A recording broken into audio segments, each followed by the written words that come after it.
Hey there, Shrine Runners. Hello, and welcome to the Fox Shrine. I'm Araxis, your host, and tonight we're going to be playing some more Great Ace Attorney. How are you all going? Hey there, Kuro. Hey, Ada. Hey, Drago. Welcome, welcome. Thank you very much for continuing your sub. By the way, Ada, I do appreciate that. I just finished eating some leftovers from dinner, which were very nice. Should have put them in the microwave for a little bit longer, but whatever. It was still fine. So yes, we'll be as I'm sure you've all noticed, we're starting at a different time from now on for the weekday streams. It'll be just an hour later than normal. Still be ending at midnight, or at least that's the intention or so. Possibly a little bit before. We'll see how things go.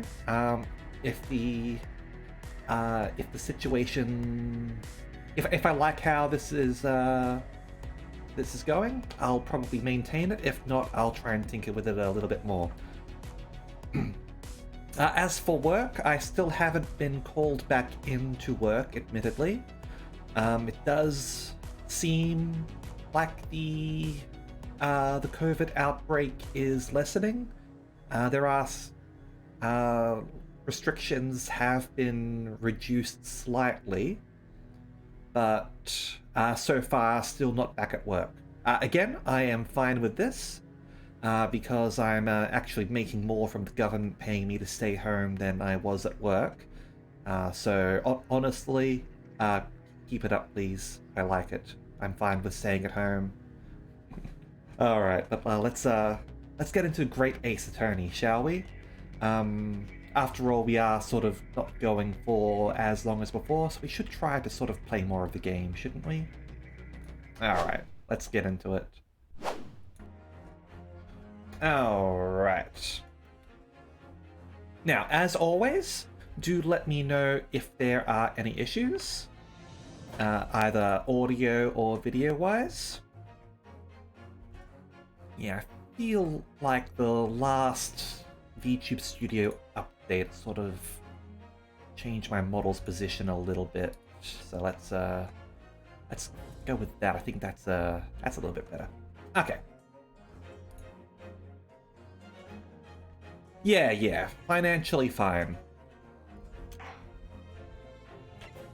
Okay, so we're up to episode 5 now, The Adventure of the Unspeakable Story. And I believe this is the last case of the first game of this, but this is Great Ace Attorney Chronicles, so it does come with the second game as well, which we will be obviously be playing as well. Okay.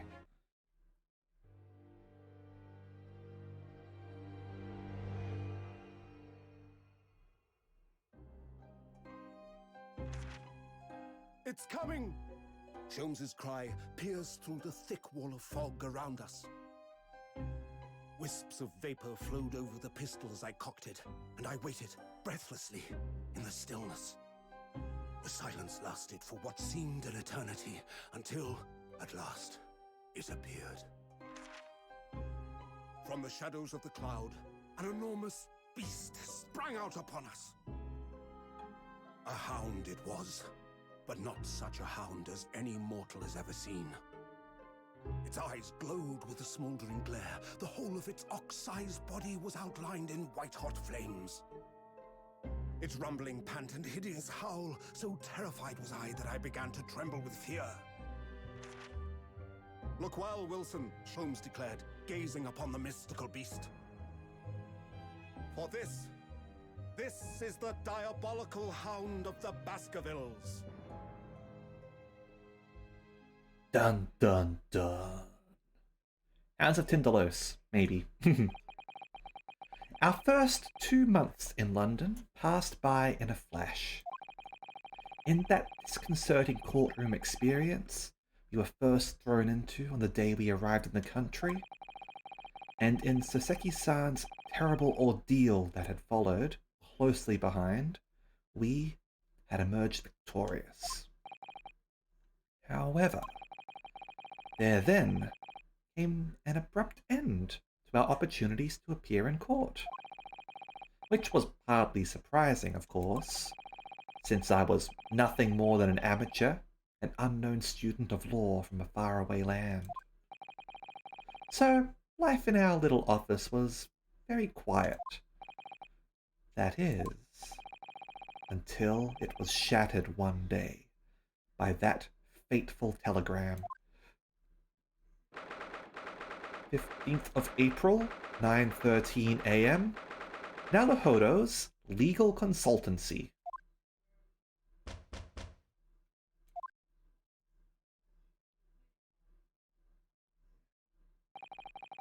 That morning, this is a nice little attic. Looks like they've even got a Daruma over there. I was woken by the unreserved knocking on the door by the telegram boy. But after he'd gone, Susato-san's behavior became very obviously strange. Susato-san? Yes! Is it time to leave for court already? Let me see. What case is it today? I don't think I'm scheduled to defend anyone at the moment. Am I? Hey Labrat, thanks for the boots. I do appreciate it. We're definitely going to need them sooner or later. Especially when we start running into wimps. Oh! No, of course not. How silly of me. I think Iris said she would make us breakfast this morning. So, shall we go down to Mr. Sholmes' suite? Yes! Iris makes the most delicious breakfast food. She does, doesn't she? And once our bellies are full, we can leave for court in fighting fit form. Let me see. What case is it today? Here we go again. We do have something to present to you, however. It means a great deal to me, you know? That you cherish his armband so, and wear it each time you appear in court. Well, it's very important to me. It's what shows that I'm a lawyer. And whenever I wear it, I feel as though it gives me strength. Through Kazuma. I absolutely can't be without it, especially when I'm at a critical point in a trial. But just the other day, I noticed you wearing it when we went to visit that park. Sometimes I forget to take it off. Alright, let's examine our room. We haven't done that yet. This is our corpse shovel. It's for shoveling corpses. That spade has been in here since we started renting the place. Oh, that's not a spade, Naruhodo-san. It's a shovel. Oh, is this the new ladder conversation? Is it a ladder or a step ladder? No. Shovels are for digging. That's for scooping up loose material. It's a spade. No, spades are for digging. That's for scooping up loose material. It's a shovel. I don't want to dig a hole for myself, so let's leave it. It is indeed the new ladder conversation. That is, however, a shovel. Spades are small, shovels are big, as far as I understand it. Oh, to those who are not familiar, in the mainline Ace Attorney games, there's often a debate. Like each game has at least one conversation where the characters argue about whether something is a ladder or a step ladder. And I personally find it hilarious, as do a lot of the community.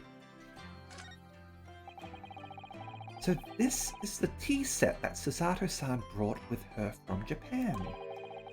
Let's hope she hasn't noticed me slipping sugar and milk into my cup when she makes it. It's just so bitter. Tea is a drink to be enjoyed, Naruhodo-san. You really don't have to force yourself to drink it, you know? I don't like to see you screw up your face so.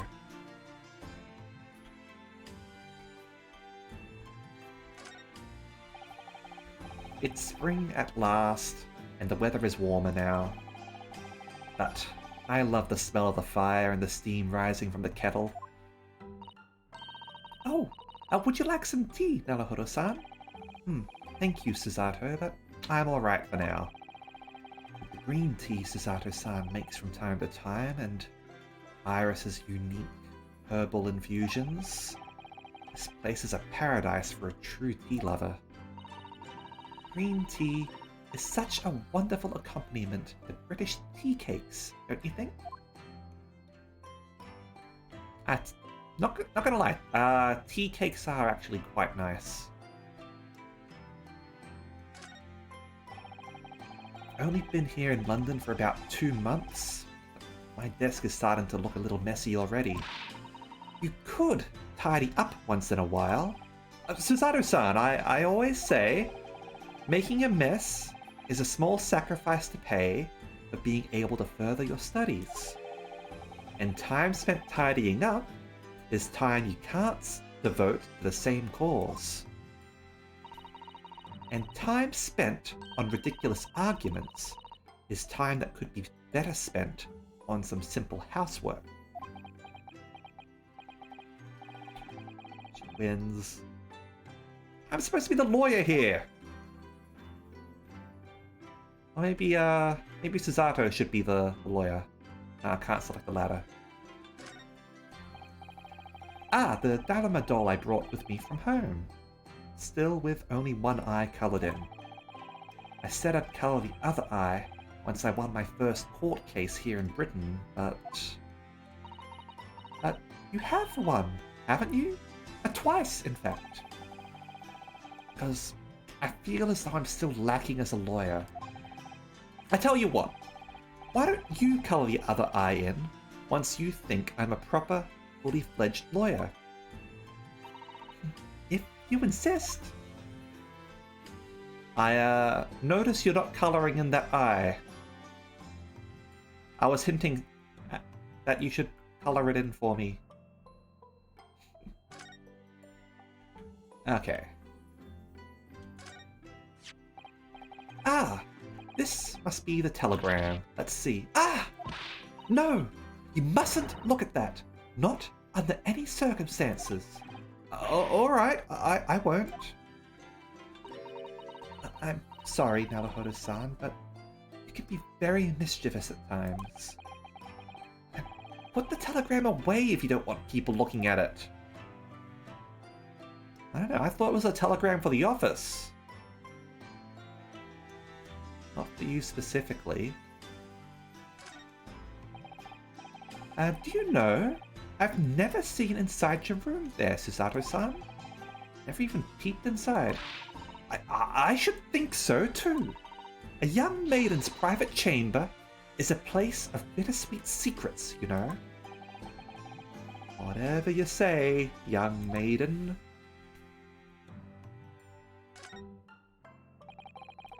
We were rather lucky to find that old aquarium left behind here. The prawns we put in there are doing rather well. And the anemones too. Ooh. It's a wonderful invention, isn't it? The sea behind glass inside your room. Another example of Great Britain's greatness. Having to clean it out and change the water isn't so great though, is it? I want to have a look at these. Is it garlic? Is it onions? Why is it there?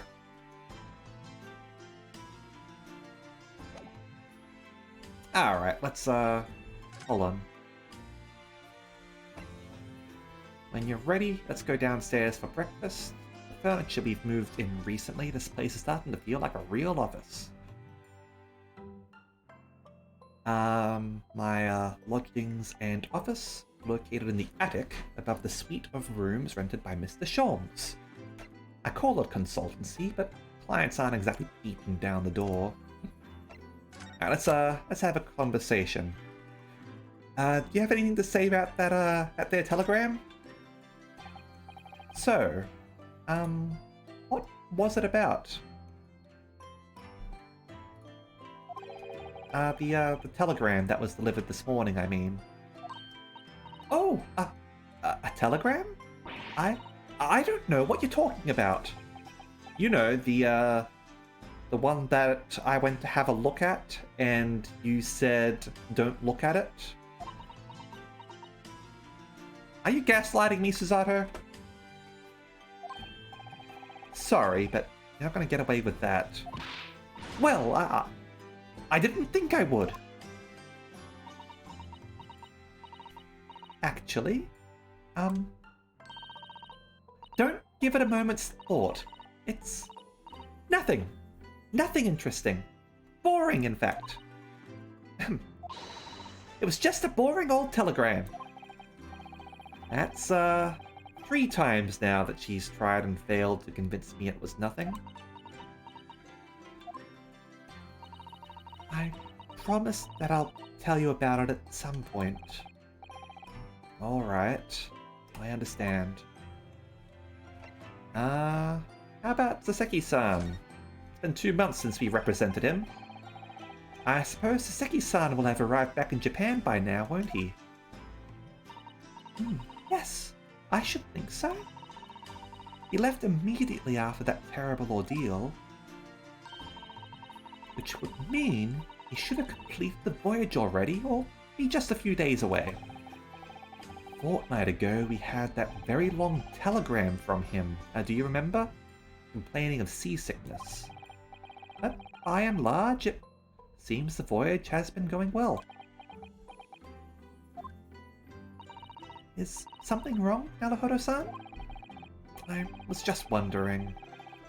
What might have become of Saseki-san had he stayed in London, that's all. You mean, as regards Lord Van Zieks? The Reaper? The Vampire of Transylvania? Yes, I can't help wondering if seasickness would have paled into insignificance in that case. The Reaper. What is it that they say? That no one who stands in the dock can be saved from the Reaper, right? Like the way that nightmarish trial ended on the very day we arrived in London.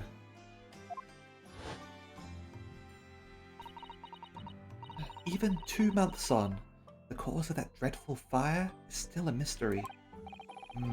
Yes. But at least Saseki-san is safely out of the country now. Presumably that means that the curse of the Reaper can only take effect within the confines of the city of London, perhaps? Even if that's the case, it's little comfort. I have a terrible sense of foreboding. If the legend of the Reaper is to be believed, it would mean he wields the sword of justice himself. Come to think of it, wonder what he's been up to these past 2 months. Surely not wielding that sword against more acquitted defendants. No, I don't think so. Apparently, Lord Van Zieks hasn't appeared in court once since our last encounter. Oh, yes. Since Saseki-san's trial, he's withdrawn from judicial service again, it seems. Really? Just like before, when he wasn't seen in court at all for several years. So, it's just been me who's had to face him in his recent spate of trials then? Just my luck. I wonder if luck doesn't come into it. Sorry? What was that? Oh, nothing. Never mind. Alright. Let's head on down into Sholmes' suite. Let's head down for breakfast.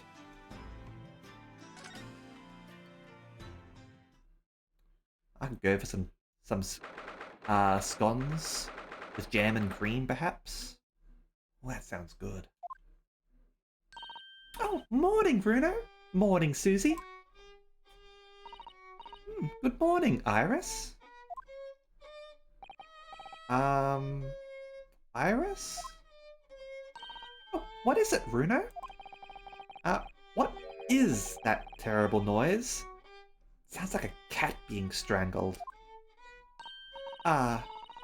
Yes, you noticed that, did you?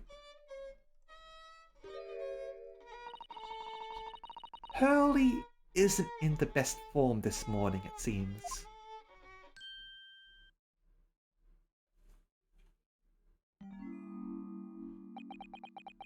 Hello. Wow, I have never seen Sholmes so downcast like this. What happened to you, mate?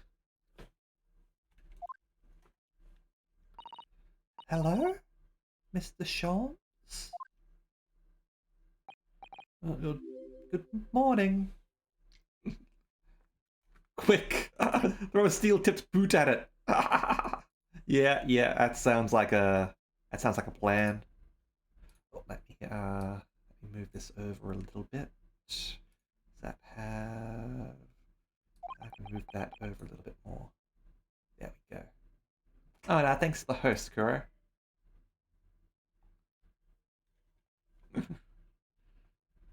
What you need is a boot to the head. A good morning to die, perhaps. Has something happened, Mr. Sholmes? Did you fail to solve a case? You look miserable, and the way you were playing the violin before. My analytical mind is dead. Music is dead. World is dead. Ah! I see what's going on here. He's run out of opium, right? Was it cocaine? What sort of drugs was Holmes taking? He's taking something. He's clearly crashing. Damn this blanched existence! That's all it is, my dear fellow. Nothing of consequence. I'm afraid I don't understand. He's depressed. Super depressed. We don't know why yet. My running theory is that he's going through withdrawal.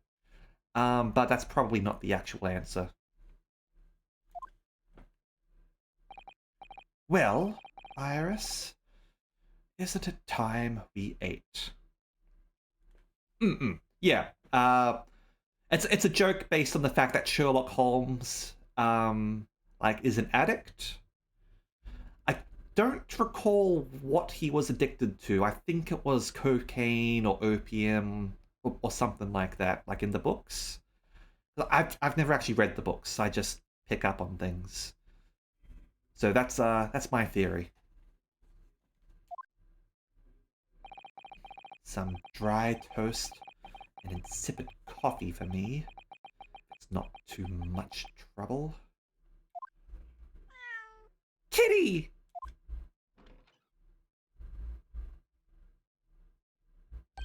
Oh look, it's Wagahai. Cats will soothe your depression, Holmes. Good morning, boy.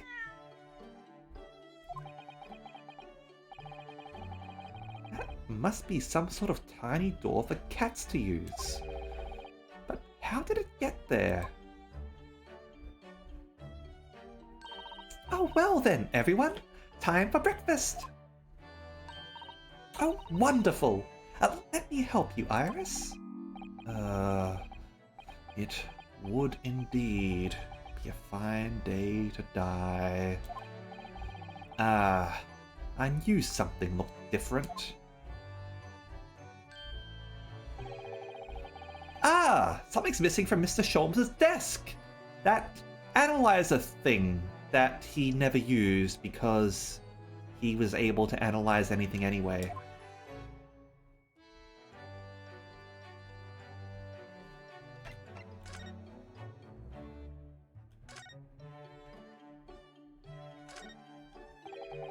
Look at Mr. Sholmes' desk. It's completely clear. Isn't that enormous machine usually on it? We can never hope to understand what goes on in the great detective's mind, Mr. Naruhodo. Why, next time we're invited, we may find he's vacated the entire suite. That's scarily plausible, actually. We've already examined everything in the previous case.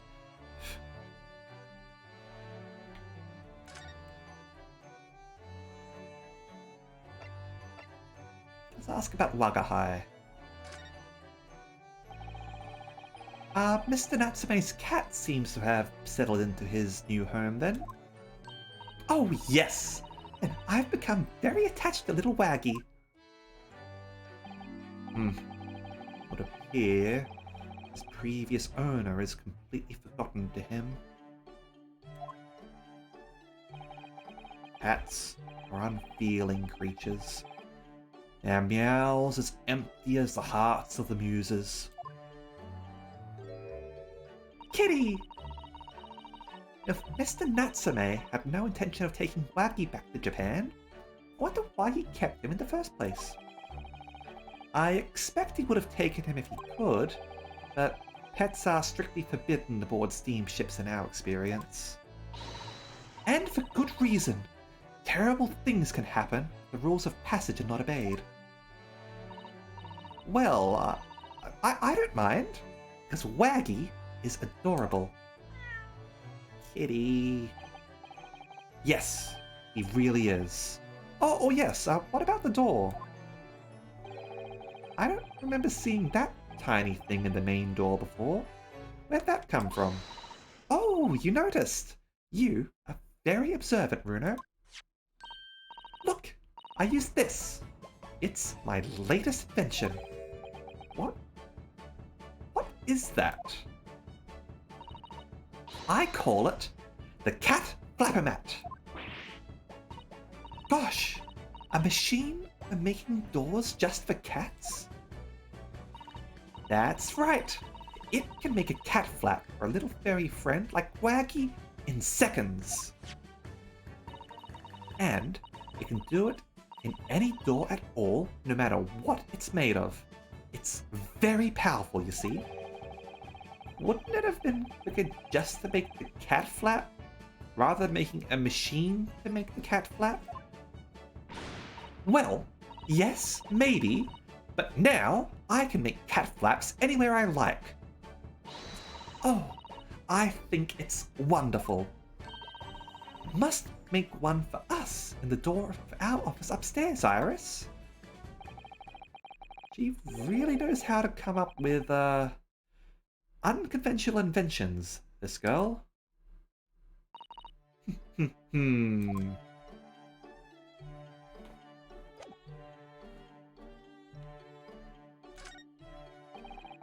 like that huge metal chest being used as a table. Let's go around opening things. Yeah, I'm pretty sure like they're not going to sort of get anything new out of any of these. Alright.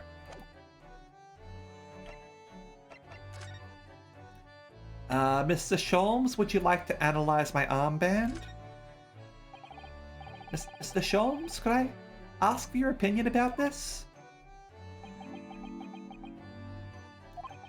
You lure me to raise my languid head with the promise of some mental exaltation. Yet, in my morbid depression, I am confronted with the most mundane of problems. Oh. My mind finds greater stimulation in the unforgiving monotony of the floor than in your miserable offering. Always glad to help. Oh, my head weighs heavy on my shoulders. Mr. Sholmes? Would you like a twickle? I hear it's very refreshing. Maybe you're just, like, hungry sad, and you need to eat. You seem to be very unhappy this morning, Mr. Sholmes. What's happened? It used to be the case, and in my hands, this violin sung like a dawn chorus. Its mellifluent tones make flowers bloom. It would. Now, muses are unamused with me. Goddesses of music thrown me over. Whatever do you mean, Mr. Sholmes? For hours I have bowed, for days even. Through the night I have endeavored, to no avail. That sound, my tone, is lost. That brilliant, clear, unwavering tone, gone forever.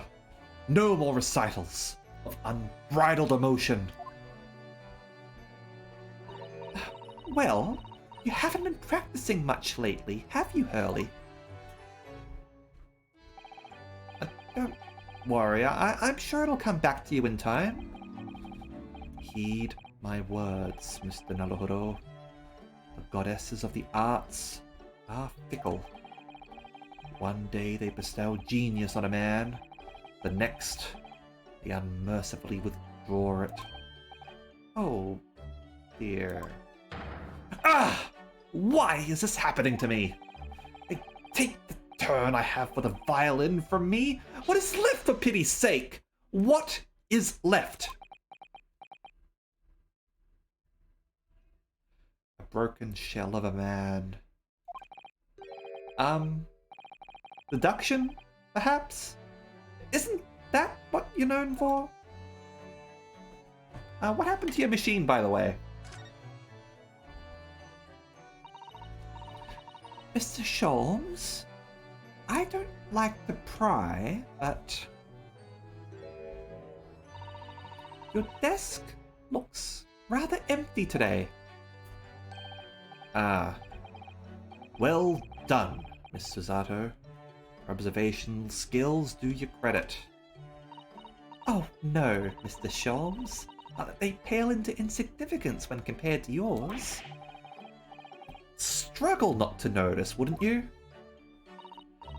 You mean Hurley's great analytoscope? That's at Windibank's now. Sorry? It's at a windy bank? No. Windibank's. The pawnbrokery. Pawn? What? Oh! How lewd of you! How could you? How dare you talk about such a thing in front of a young maiden like myself? And you! Wilson! Iris! This is too much for your young ears. You mean you've pawned that enormous machine of yours? Has some considerable value, you see. Quite undeservingly. But isn't it a very important machine for your work? I do wish you had consulted us if your situation had become so desperate. I should have gladly passed what little income I have to you. Dear Madame, things are far from desperate. But the pawnbroker has your wonderful machine. How could it be anything but desperate? Making use of a pawnbrokery is quite ordinary here in London, I assure you. It is? It doesn't sound ordinary at all. It would seem that neither of you fully understand how pawnbroking works. Oh, what's to, understand exactly? How does pawnbroking work?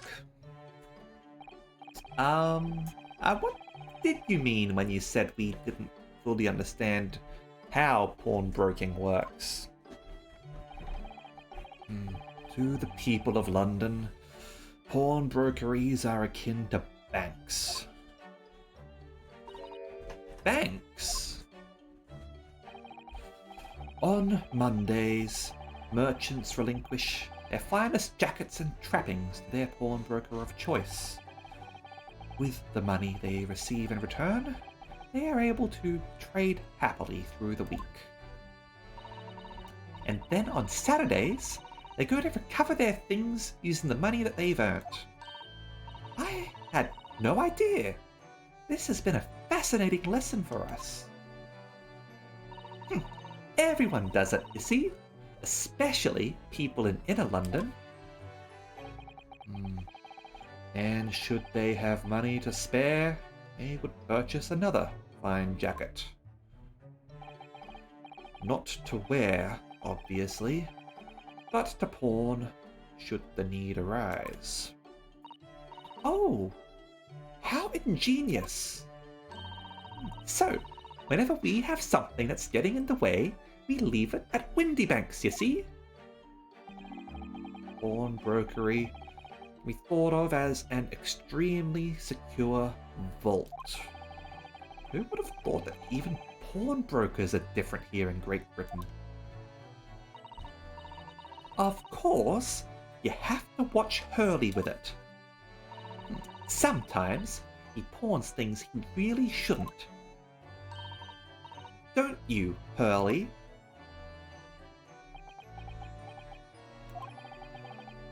What does it matter? The world is dead to me now.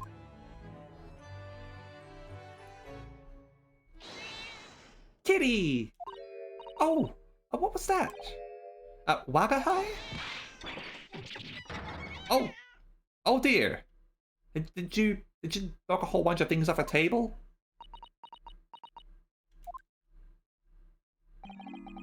What was that? Oh no. Wagahai's tangled up in your violin. I think he thinks it's a toy. No! What's he doing to it? Oh dear. Mr. Sholmes' precious violin. Why should I care? What? I shouldn't be surprised. If the cat is a more accomplished musician than I now. Oh, Mr. Sholmes really is in poor spirits, isn't he? Well, anyway, I'll put it back where it lives, shall I, Hurley? Out of the cat's reach, if possible. Maybe we should assess the damage. Yeah, let's have a look and see what's going on. Oh, hold on, that was the violin over there, wasn't it? You have anything else to say? No.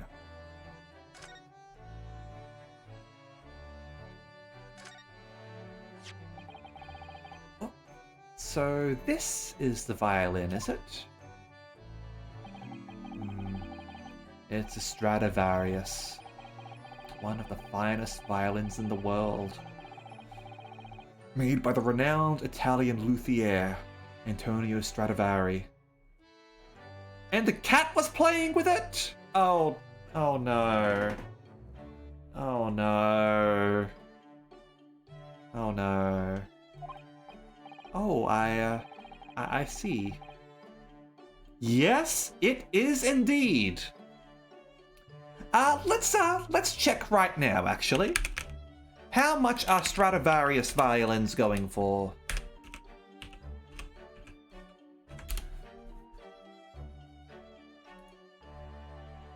Let's have a look.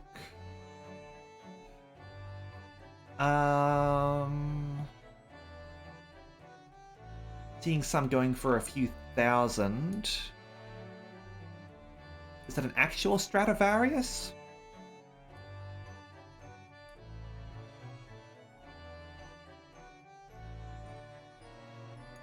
I think it's a new one. J. Hyde Eurowood Stradivarius violin. Maybe it's just done in a Stradivarius style. Yeah, that doesn't sound right to me. I agree, Drago. Like, actual Stradivarius are way more expensive than that. Hold on, let's refine our search. How much is a Stradivarius violin? Yep. Millions is more accurate.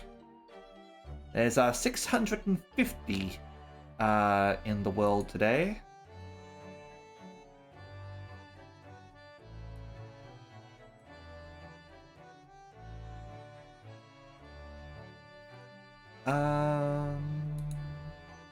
What's the most recent sale of one? Well, one was going for about 16 million.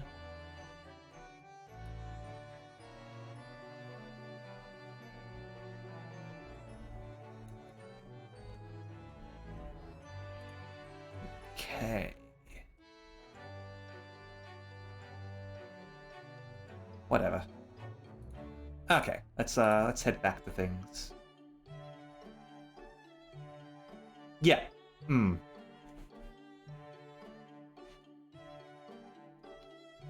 I wonder how much of it is a prestige thing, rather than quality.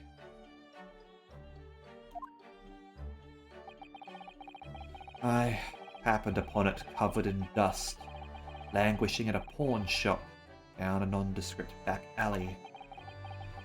Broker, no idea of its value, so I was able to purchase it for a mere 55 shillings. How honorable of you.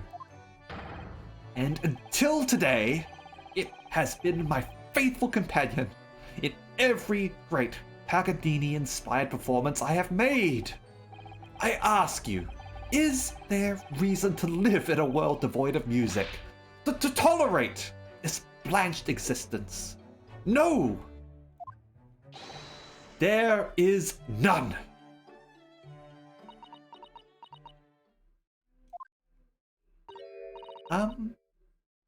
Mr. Sholmes. What, dear madam, what? Oh, my thoughts are preoccupied with fancies of release from this dull routine. Well, it's, about the violin. It looks very different to normal, don't you think? What do you mean, Miss Susato? Oh, Susie's right. Yes, the tone of the wood is completely different. And that's not all. I'm sure there was no crack here before. Wait, it's not even the right size, is it? What's this? Yeah, someone's got a -1 perception.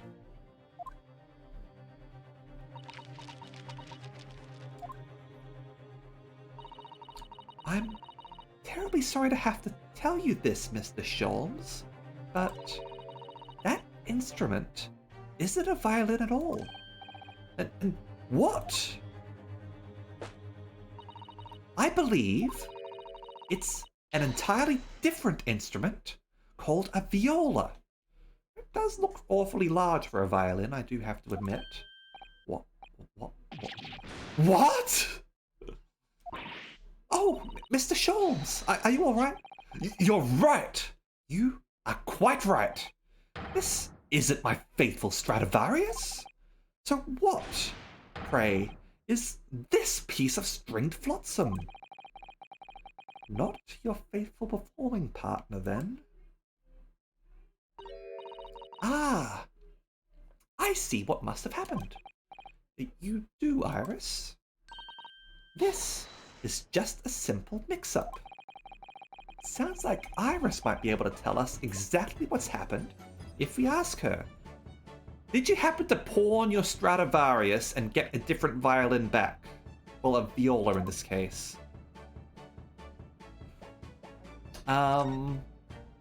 Honestly, very believable.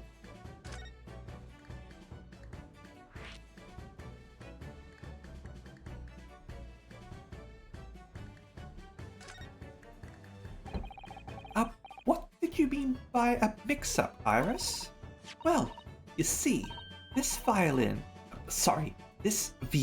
I mean, was at Windibanks until last week. At the pawnbrokers? Not Mr. Sholmes' beloved musical partner? There is a proverb from the East, with which you are no doubt familiar, my dear fellows. Always let a beloved child travel. Yes, indeed.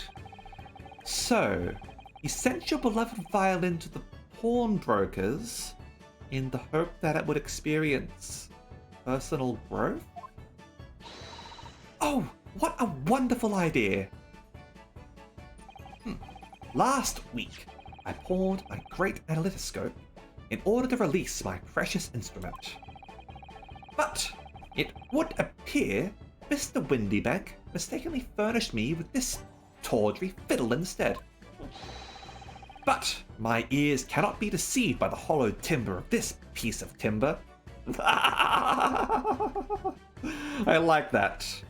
My ears cannot be deceived by the hollow timbre of this piece of timber. I like that. That's good. No. But your every sense was deceived by the fact that it just had strings. A fine state of affairs this is. And why I always say, Mr. Naruhodo, never trust a pawnbroker. They try to fiddle you every time. Fiddle. But earlier you told us that you could think of it as a pawnbrokery as an extremely secure vault.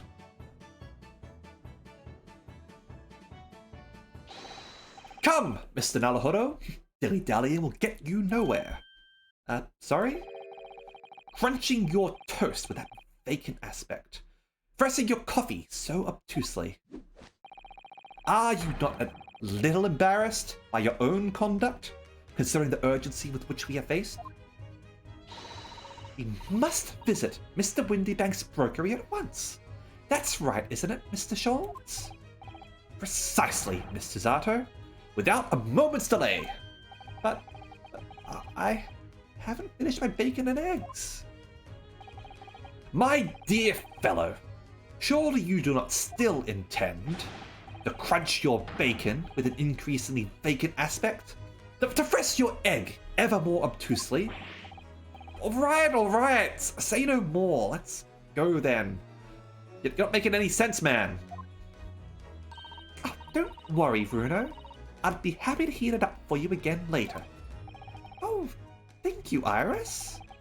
But as it happens, I am rather curious to see what a British pawnbroker's looks like.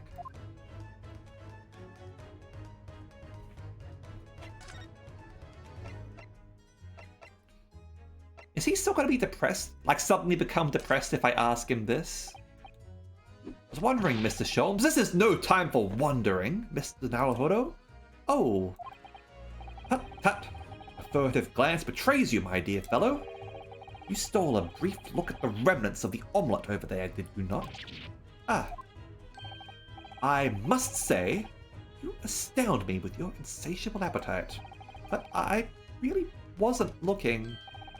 Even as the words issue from your mouth, your eyes veritably devour the remaining rasher of bacon.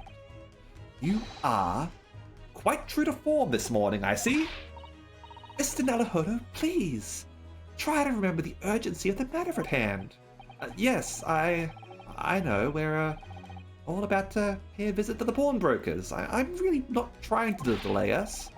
And yet, I would give odds of 1,000 to 1 that within the next 5 seconds, your eyes settle thirstily on the last few drops of coffee in the cup over there. Ugh. Why does he have to deduce everything so correctly all of a sudden? Ha ha ha! Oh, this is fun. Frodo's eyes are as big as saucers. Please, can we go to the pawnbrokers now? Or I've run out of safe places to look? Yes, I think that's an excellent idea.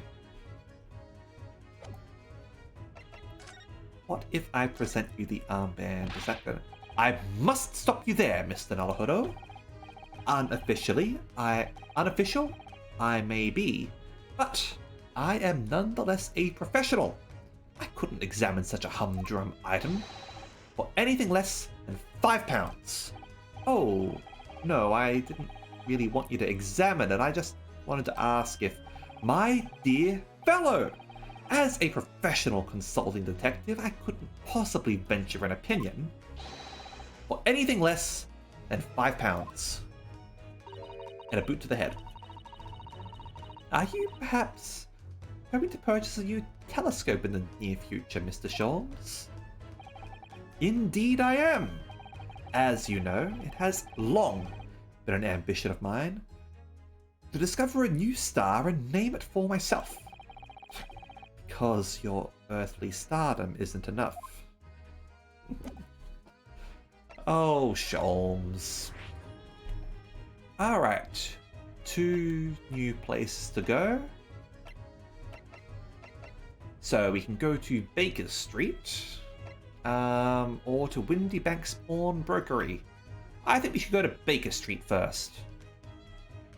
Bustling London Street, on which can be found Mr. Sholmes' office and Windy Banks Pawnbrokery.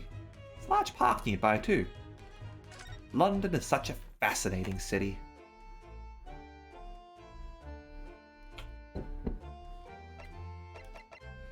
Alright, let's have a look around here, shall we? That's actually pretty convenient. Practically next door to the pawnbroker. It's already been 2 months since we started taking lodgings here above Mr. Sholmes' office. Still can't quite believe it. Never expected things would turn out like this. Oh, I know. To actually be sharing accommodation with the world's greatest detective. If I ever find myself before a court of law now, I will have not one regret. I don't know what you're talking about. But I'd be happy to defend you, of course. Maybe don't go breaking the law. Unless you've got a good reason, of course.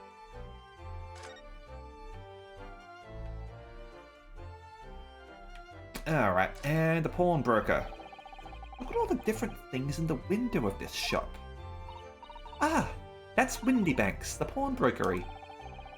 Looks much smarter than a pawnbroker's in Japan, doesn't it? Yes, you're right. I find pawn shops at home rather inapproachable, personally. There's always that one creepy guy who's always looking at things. It reminds me of tearfully parting with my favourite fountain pen. I felt so miserable. What doesn't kill us makes us stronger, Mr. Naruhodo. Alright. Let's go in, shall we? British pawnbroker. How fascinating. Ah, and Mr. Sholmes is a regular, it seems. Alright, let's have a look here. 15th of April, Windy Banks Pawnbrokery. Certainly got a lot of clocks in here. Mustn't be very fun if they all go off at the same time.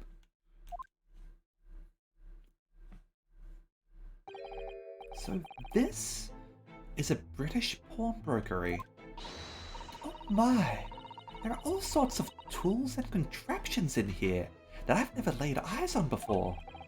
Ah, Susato-san, and that spark of wonder in your eyes. You can't wait to scour the shelves, can you? I get the impression you enjoy places like this?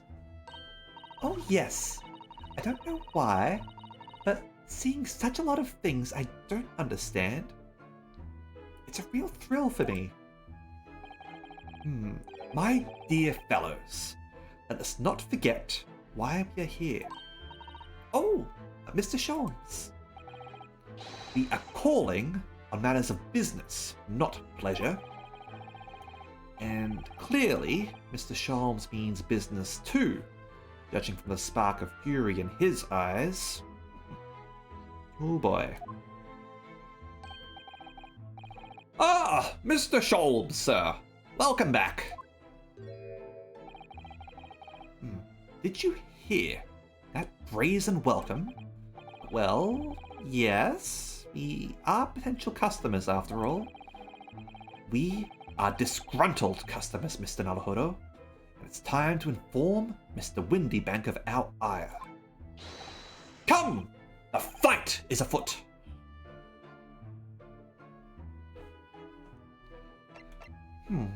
What sort of voice should I have for him?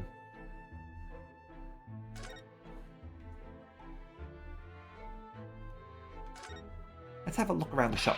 Oh, what are you doing, my dear fellows? We're not here to browse for interesting curios. We have come to teach this broker a lesson. Oh, but there are just so many fascinating items. Looks as though we'll have to talk to Mr. Windybank first before you can explore in here, Miss Susato. Alright, very well. Look at our armband. Mr. Windybank, about this. Oh, let me see. I'll give you tuppence for it. No, I don't want to pawn it.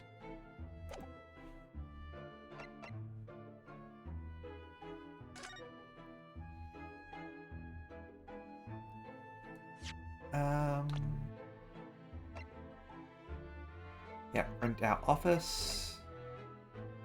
Carry in silence. Pop Windybank. Pop as in like a grandfatherly figure. Pop as in maybe he'll explode. Proprietor of a pawnbrokery on Baker Street that is regularly patronized by Mr. Sholmes. He has a very great sense of responsibility to his clients. Okay? Naturally, you will recall this, which I retrieved from you some days ago. Yes? This second-rate fiddle is not my faithful instrument, Mr. Windybank. The color of the wood is different, it has holes in it, it's not even the same size. A wonderful summary of our observations, Mr. Sholmes. I'm so very sorry, sir. Oh, how utterly unforgivable of me. An inexcusable mistake for a pawnbroker. There is only one way to make amends.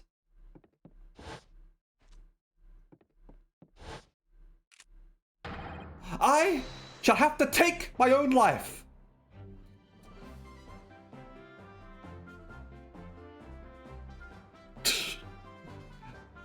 Alright, so he's gonna be that kind of fellow, the one who promises to kill himself at the drop of a hat, at the slightest failure. I must commit seppuku!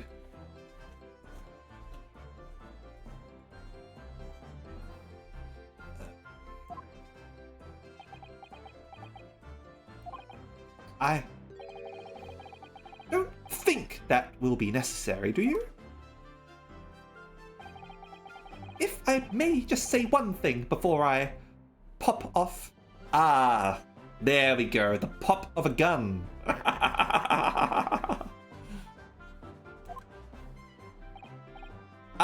Yes.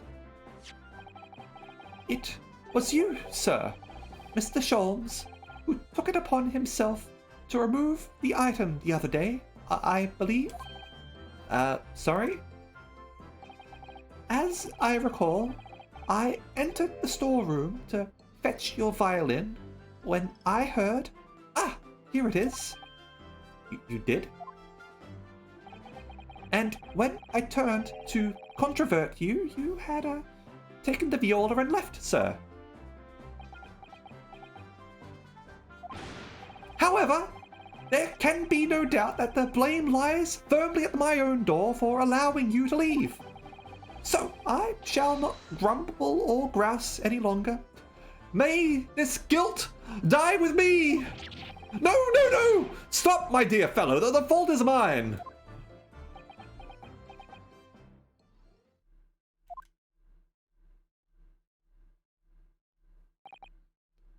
Phew. It would appear that the fight is over.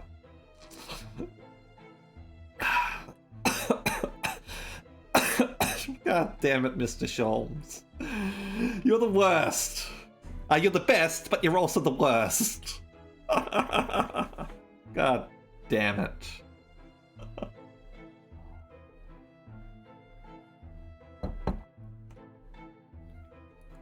Look at you, shaming this poor innocent pawnbroker, as he strives to do his best for his customers, and then boldly accuse him of mixing up the item when in fact you were the one who mixed it up in the first place, and didn't notice for a whole week.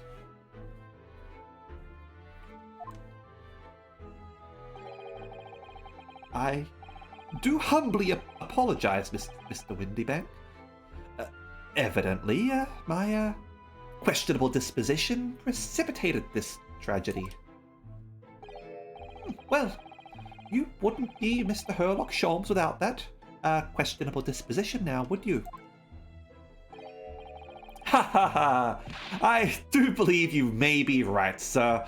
Ah ha ha ha ha ha! It's either laugh or cry, I suppose. You are, it must be said, one of my more challenging customers. I needn't remind you of the peculiar collection of items that you've brought through my door in the past. Oh, peculiar items? In the extreme, man. For example, the unpublished manuscript of an eponymous work. The novels of Herlock Sholmes or some such. Oh my! A new, fully fledged novel? And unpublished? A story I have yet to read, you mean?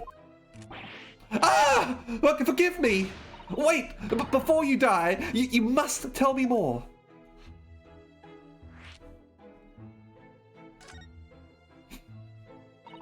I must know more. Tell me everything. Wow. Zato-san is really fired up now. Is there really an unpublished story under this very roof?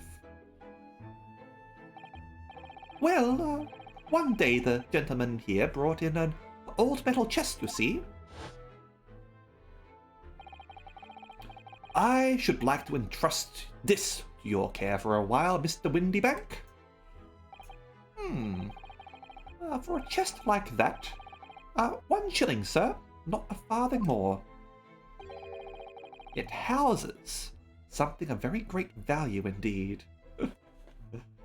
Susato is, she seems like a nice lady, and usually she is rather nice. But there's steel under that silk. Absolutely. I like Susato. And he's not a crook. He's a pawnbroker. He seems like a decent chap. Ours is something of very great value indeed. The latest manuscript recounting the adventures of one Mr. Herlock Sholmes. I beg your pardon, a manuscript? You wish to deposit a manuscript? Indeed I do. For I am confident it will be quite safe here. Sorry, swindler. Yeah, gotta get things right. I would have... What would I have gone with?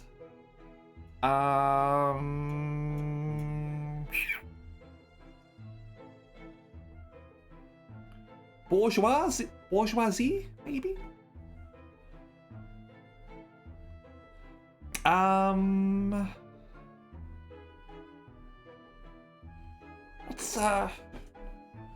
What's a good word for someone who's sort of like...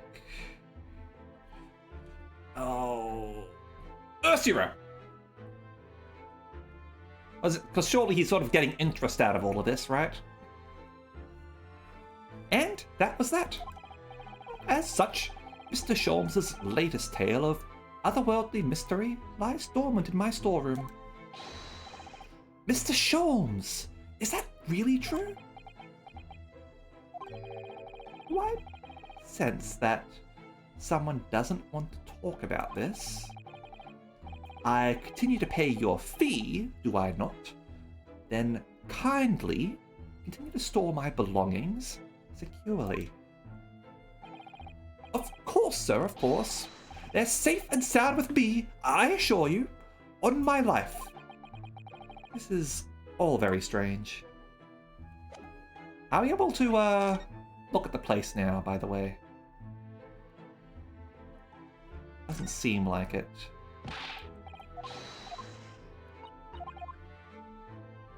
Okay.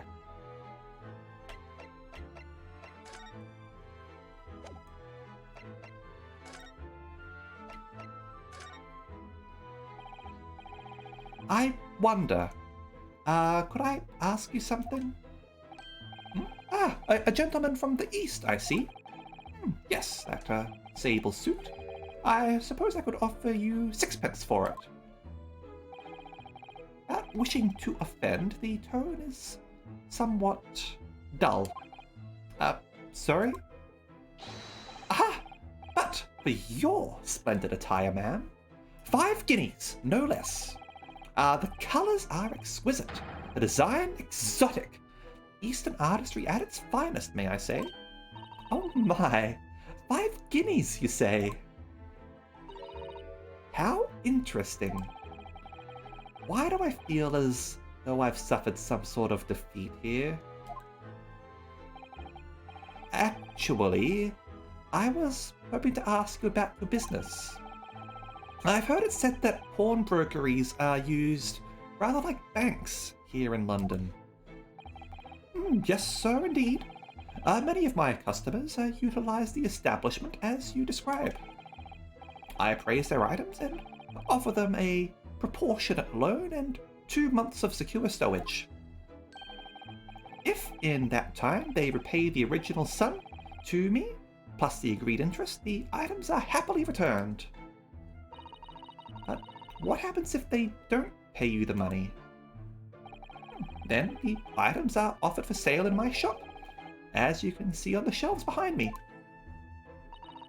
So, you never sell items before the 2 months has passed, then? That's right, ma'am, that's right. Which means some considerable responsibility rests on my shoulders. Should a customer's precious belongings be lost, the only recompense is for me to end it all. The very idea, Mr. Windybank, is an absurdity. One should never talk of one's demise so casually. Says the man who was telling us all it was a good day to die only this morning. Ah, he's a Klingon. And let us not forget, that I have already helped take measures to ensure such a tragedy never occurs. Oh, what sort of measures? I engineered a simple device, which Mr. Windybank has installed here in his shop. I call it the Red-Handed Recorder. Is that not so, Mr. Windybank?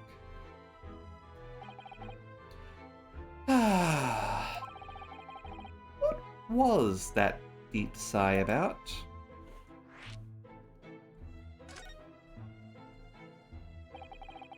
What on earth is a red-handed recorder? Use your eyes, my dear fellow. There are two, just below the ceiling. I can see what appears to be a camera attached to some sort of timing device. Very astute. It is indeed a camera, furnished with some 100 pieces of celluloid film. And every 30 minutes precisely, the camera automatically records the appearance of the shop. Here, I have an example I can show you.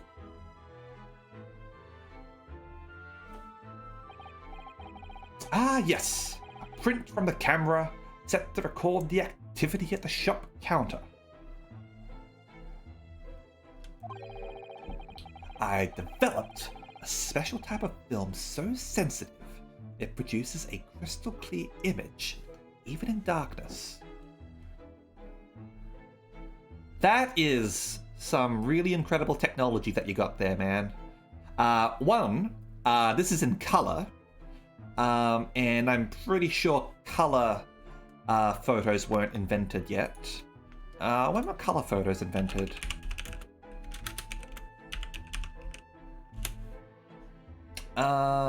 Color photography. Well, it was attempted in the 1840s.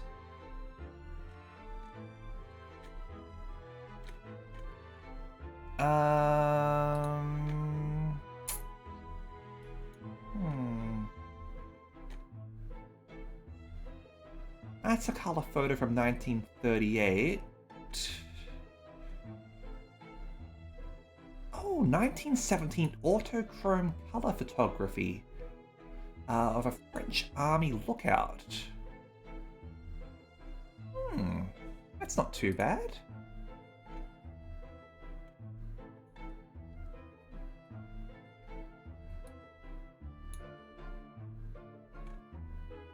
Okay. So there were sort of like early sort of examples of color photography. Okay. But in the darkness, that's incredible. Really? That's extraordinary. Yes. You can clearly see the counter and the door behind it. Look.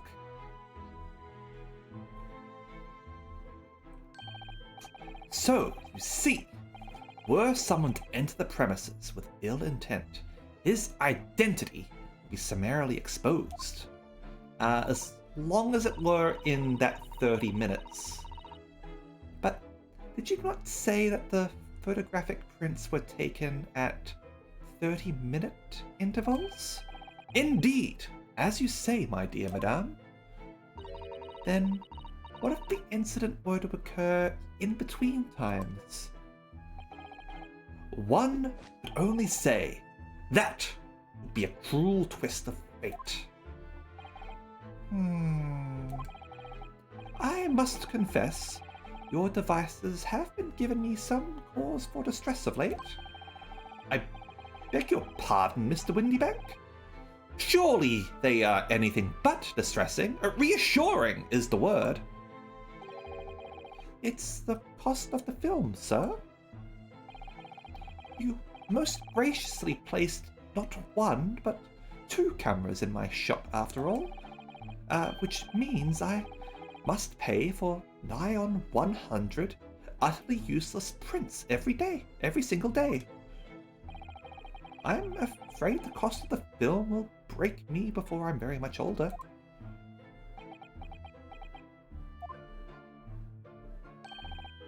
Nonetheless, a small price to pay to ensure the safety of my preferred pawnbrokery, no?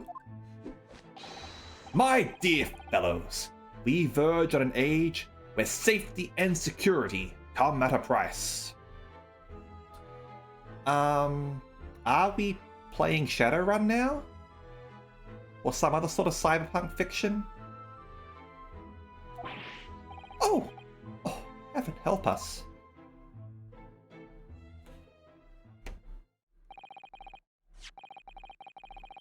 Now then, Mr. Sholmes, allow me to return your precious violin. Ah, the very thing. Thank you, Mr. Windybank. Perhaps this might mark the end of the peculiar items you tried to pop. Because if anything were to happen to one of them, this would be my only answer. I really think you ought to stop waving that gun around. Someone could get hurt. Fear not. Sorry? I've only loaded a single bullet, so no one but myself possibly be harmed. That's not really what I meant. Good day to you then, Mr. Windybank. It's been a pleasure as always, Mr. Sholmes. So, Mr. Naruhodo, now we can explore at last. Sounds good to me.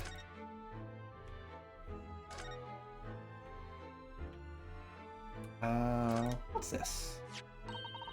Look at this. Whatever could it be used for? I have no idea. Ah. There's a small catch just here, look. We're going to open it, aren't we?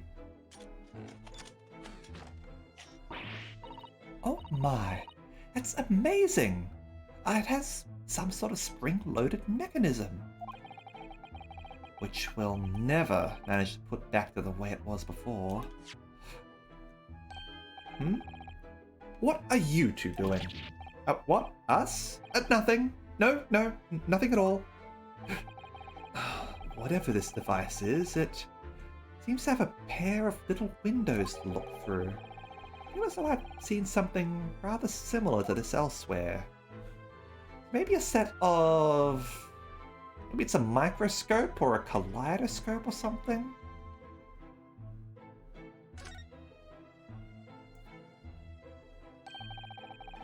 That's not a calendar you could easily miss, is it?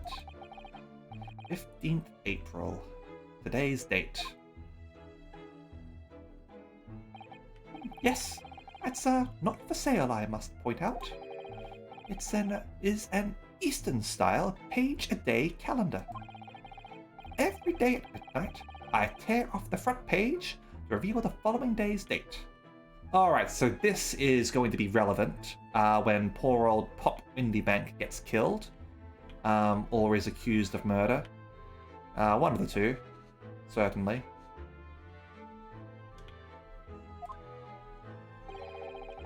The perfect calendar for a tearaway fellow such as yourself, Mr. Windybank. And who was it who walked out of here with the wrong violin before? Well, when the agreed storage period has passed without repayment, articles are forfeited, you see. So I have to keep a close eye on the date. It's something of a pawnbroker's obsession, you might say. Oh, yes. I can see you're very dedicated to your job. The horn.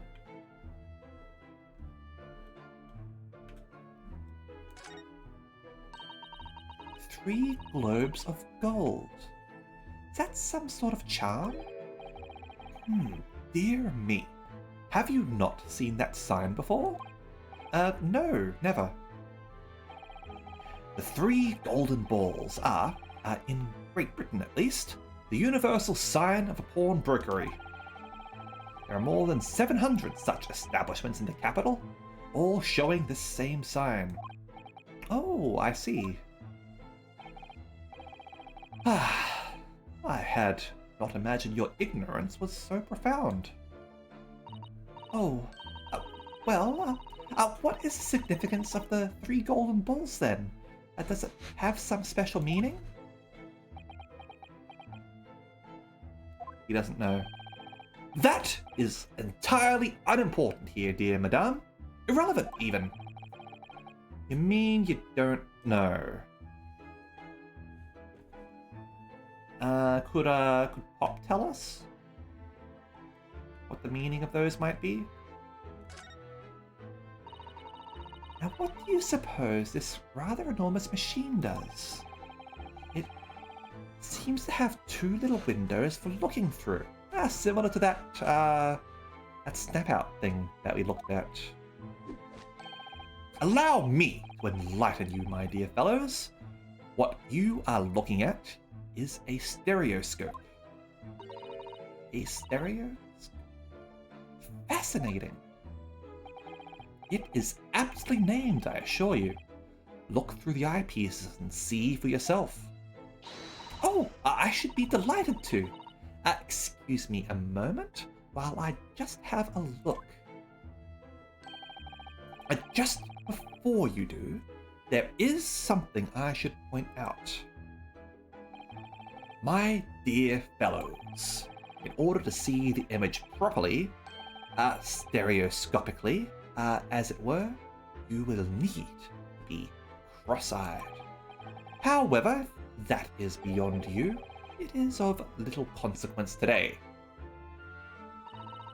Alright then, I'm going to try it.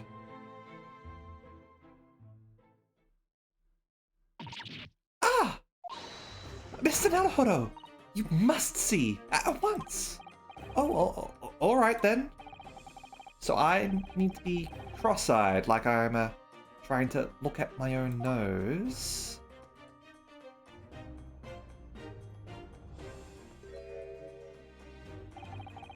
What the? I don't believe it. It's just a photographic print, but it seems like you could reach out and touch it. Yes. The sense of depth is startling, is it not? Stereoscopes are one of London's many fads. They are often found in little stalls in the park. People queue for hours to see them. Why? Why are people meddling with such black magic? It is no magic, my dear madame. It is... well... far too complicated to explain at present. We shall save this lesson for another day. Oh... he doesn't know how it works. Damn straight the Brits are evil. Wonder if we can look at this again, now that we had a look at the stereoscope. Maybe it's a mini stereoscope.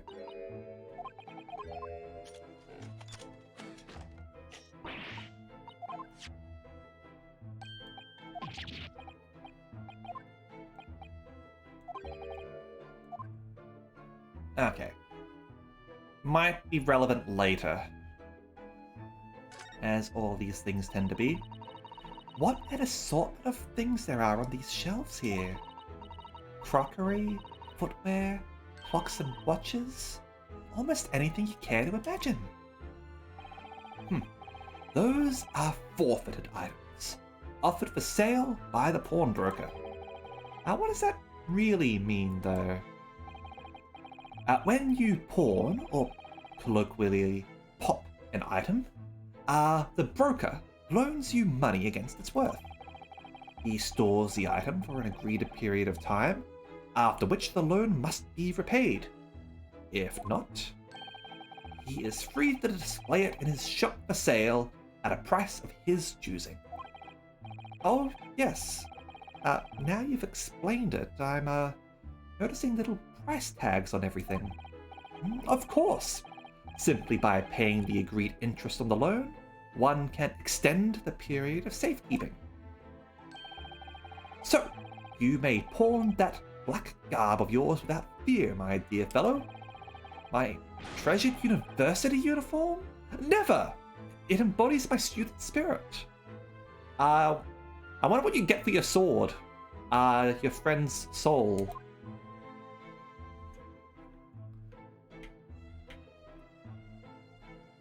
Okay, nothing over there.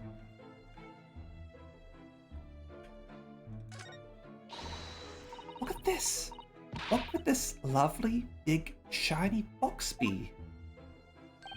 That, my dear madame, is a music box. Surely you have such things in your own country? Oh my. Yes, but I've certainly never seen one so large before. Shall we listen a while?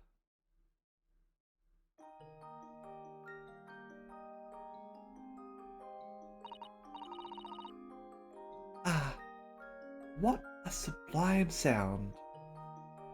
Just take a moment to listen.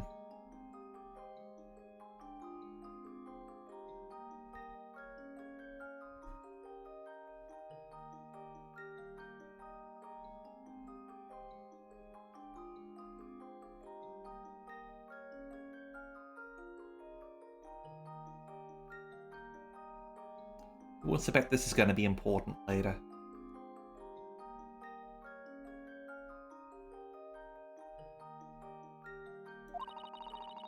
It's like the music of angels. I've never heard anything like it before in my life. This particular specimen is of the larger variety, commonly found in public houses and restaurants. There is a metal disc inside on which the notes to be played are recorded. Simply by replacing the disc with another, any music you care to imagine can be played. My goodness, what a simply delightful machine! Indeed. Though their popularity has waned recently with the development of the gramophone, of course. Science and technology advance at such an overwhelming pace. What? Only tuppence for it? That ain't fair and you know it. The article is barely worth a penny, miss. I cannot offer more. Sounds like there's an argument brewing over by the counter. Come on, that can't be right. Ain't you even had a proper butcher's at it? I've seen all their... Sorry, hold on.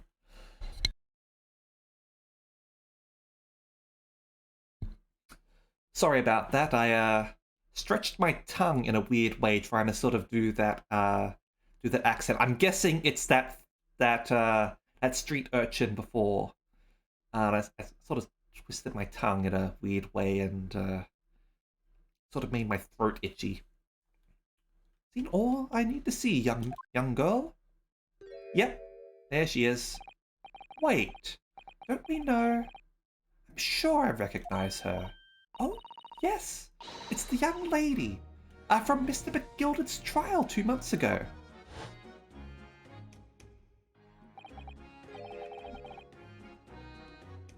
Her name is Jean de Lestrade, my lord.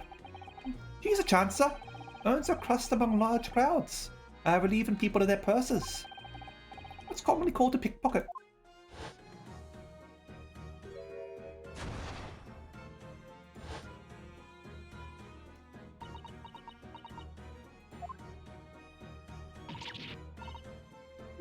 Gordon Bennett, you lot?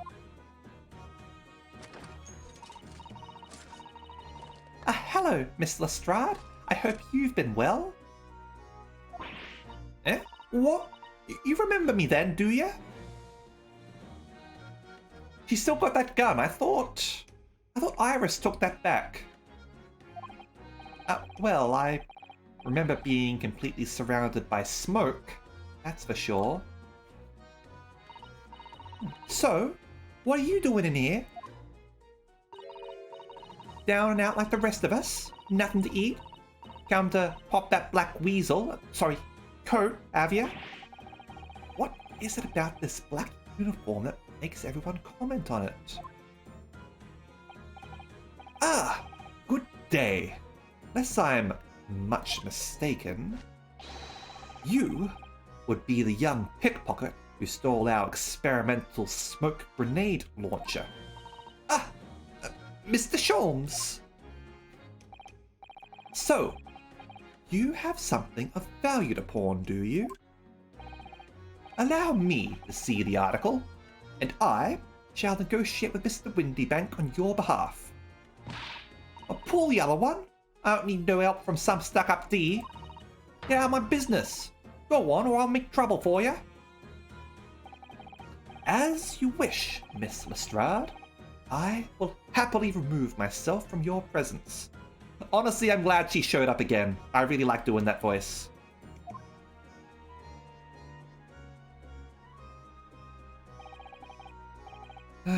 He's really done it. He's gone.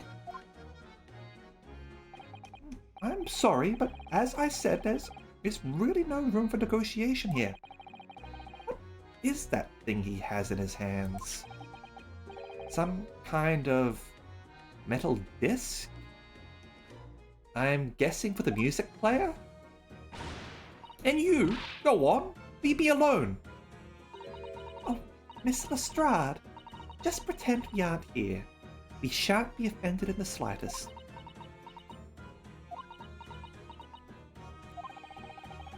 Susato-san can really stand her ground when she wants to. Whatever.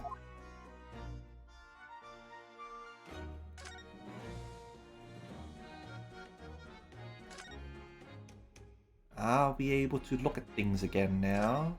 Though, look at Mr. Windybank watching diligently over his shop. There's so many things I'm curious about. I don't believe this is the time for browsing, Mr. Naruhodo. I should probably see whether that argument's been resolved yet, I suppose. Alright, can't look at anything else right now.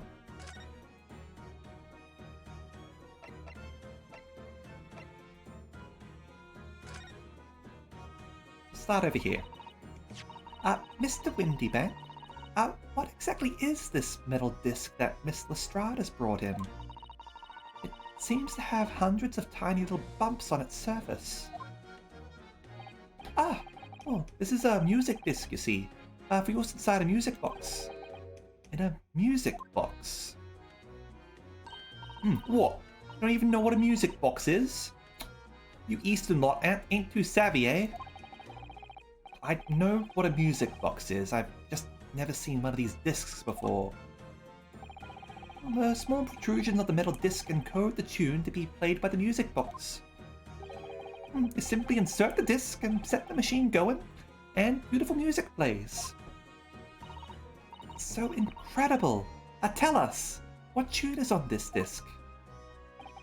Well, I'm afraid I can't tell you that. There are so many different types of music box, you see. British-made, German, Swiss. I have no way of knowing which particular machine this disc was made for. Ah, I see. So you don't know if that disc is for a PlayStation 1 or for an Xbox 360, huh?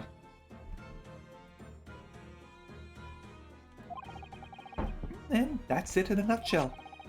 I wouldn't have any customers for an item like this, even if the young lady forfeited it. Really, I'm already offering more than I should at a penny. That's a packet of lies. He told me that he did.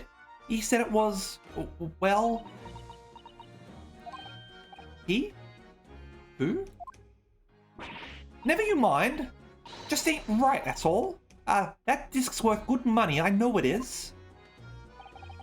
Well, then, you'll have to try your luck at another pawnbroker's, won't you?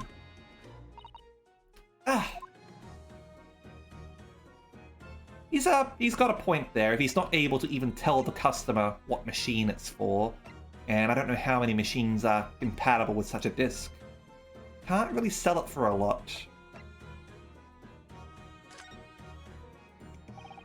Well, she's been in before, of course, at Little Tatterdemalion. I see. Tatterdemalion. Never heard that word before.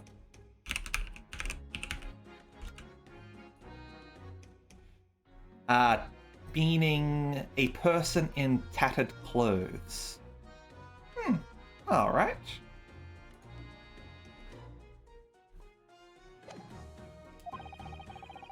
And brought some dubious articles or other with her every single time, I might add. Dubious? What are you trying to say? I'm an honest customer, me. So, is there something dubious about the disc she brought in today?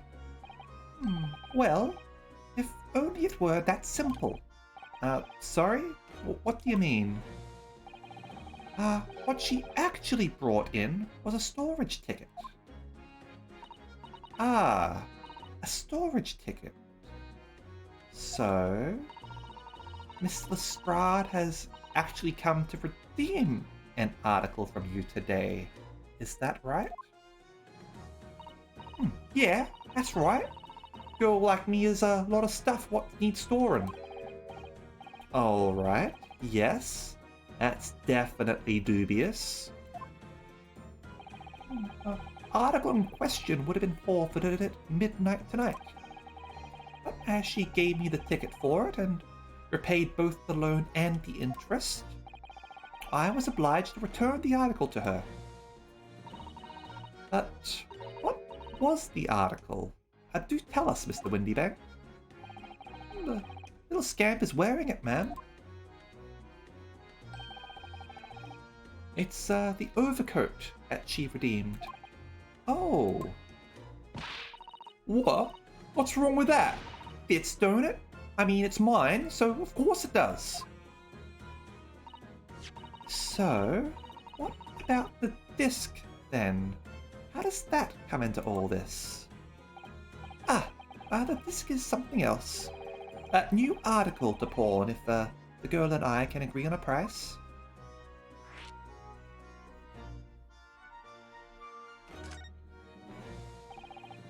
I'm confused. I thought you said that Miss Lestrade brought in a storage ticket today. Yeah, and she also brought in a metal disc to pawn. Well, it's really quite simple.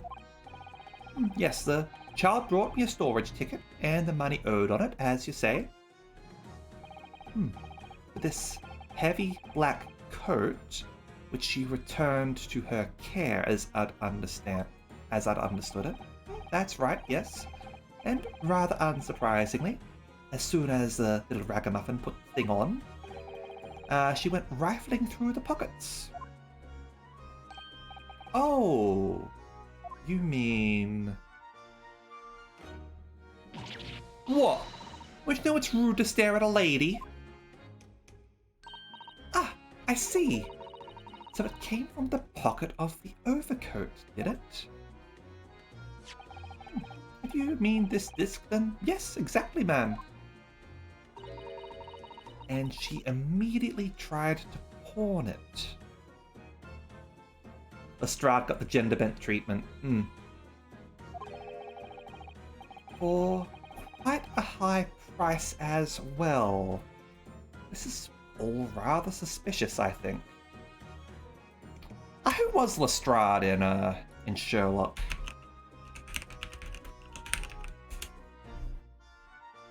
Inspector Lestrade.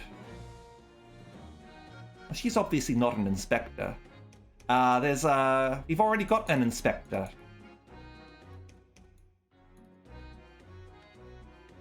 I forget his name, admittedly, in this.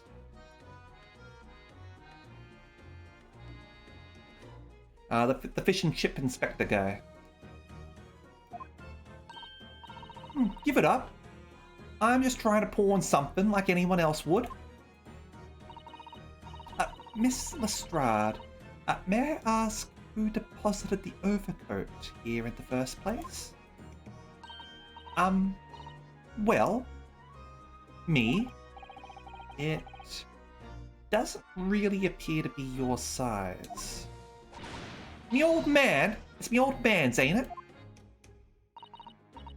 Is it, Miss Lestrade? Yes. This is definitely all rather sus. Out of my way, please! Who's this picture postcard English gentleman? Oh shit, hold on a second. Let me, I'm worried I might have missed out on a conversation with Miss Lestrade.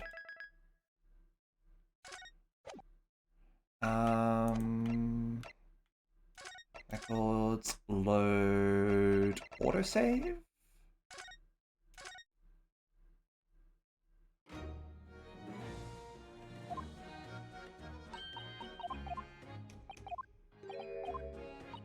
Let me just have a quick check to see what the conversation there was, and then I'll reload. Hopefully. Okay. Because she's right here, so I should be able to talk with her. Somehow, I didn't really think you were the sort of person who'd use a pawnbroker, Miss Lestrade. Yeah, well, I am, alright. I'm a Londoner, just like everyone else. Not a problem, is it? I mean, honestly, she does seem like a person to use a pawnbroker. No, not at all. It's just that, well... Oh, I get it. I know what you're thinking. That thing probably don't even belong to her. Or got it on the dive, didn't she? Yeah, I can see it written all over your Chevy Chase. Well, I might have been thinking something along those lines. You're not going to deny it, Mr. Naruhodo? Alright then. I'm just gonna come out and ask you straight. Do you pawn things that you steal from other people? Well, I don't know how best to answer that, really. Suppose. Sometimes. You're not going to deny it either, Miss Lestrade. Not this time, alright? I swear. That thing belongs to me. Disc that Mr. Windybank is holding. I guess we should see what he has to say about all this. Alright. Let's, go through all this then. I'll use this chance to have a bit of a drink.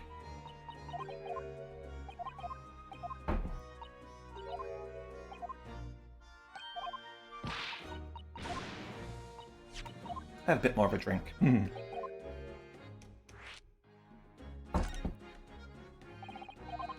Okay.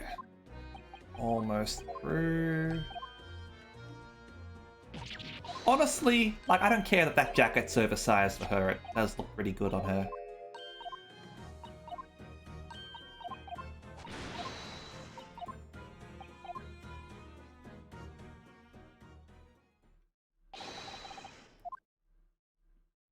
Okay. Okay. Hold on a second. We saw those weird shady characters in the previous case that sort of like had full-on sprites and all, but they didn't do anything. They were just sort of showed up for a minute and then were gone. They've got to show up later then, right? Sort of like an early cameo?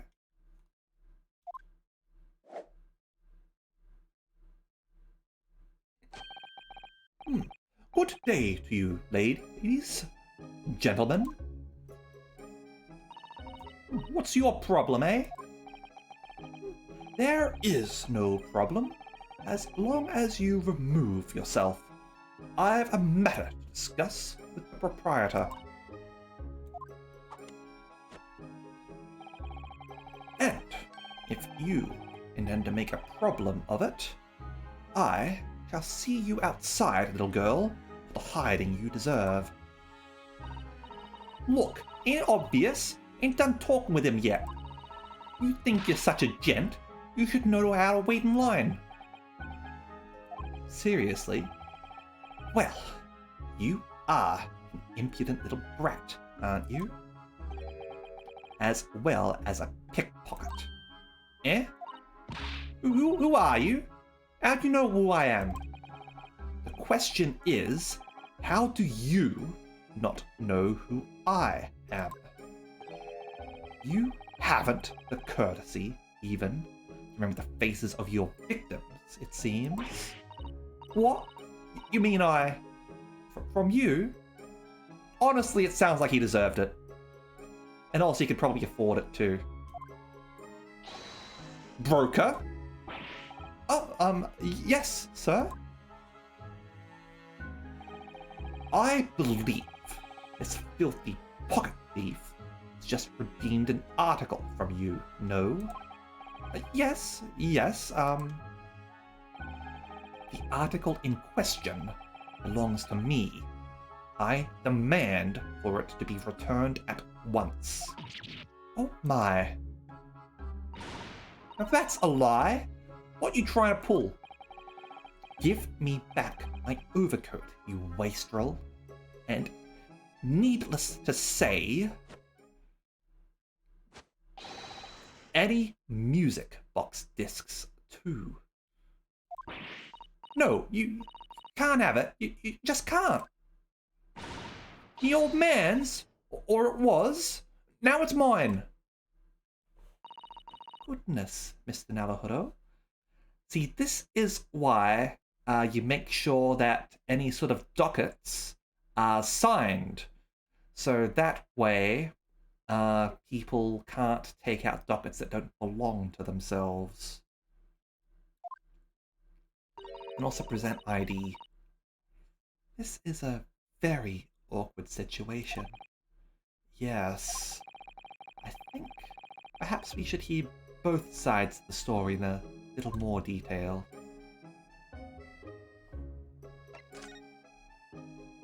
Yeah, we would have missed out on that conversation otherwise, it seems. Got the gentleman over here. I feel like we should...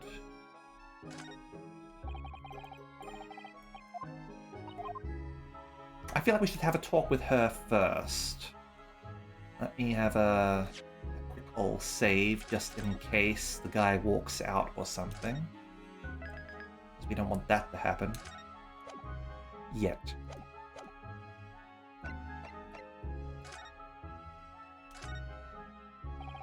Would you have a look at, that's strange. Where's my armband gone? What's the problem? Something wrong? Don't suppose... looking for this? Yes, but how? And when? And how again? I got a talent for it, haven't I? Diving. That's bordering on black magic. It makes what I was about to say about my armband seem a little... dull. So, what do you want to tell me about it, then? Alright, let's have a listen here, shall we? Miss Lestrade, is what the gentleman is saying... What do you think? It's all lies, ain't it? Obviously.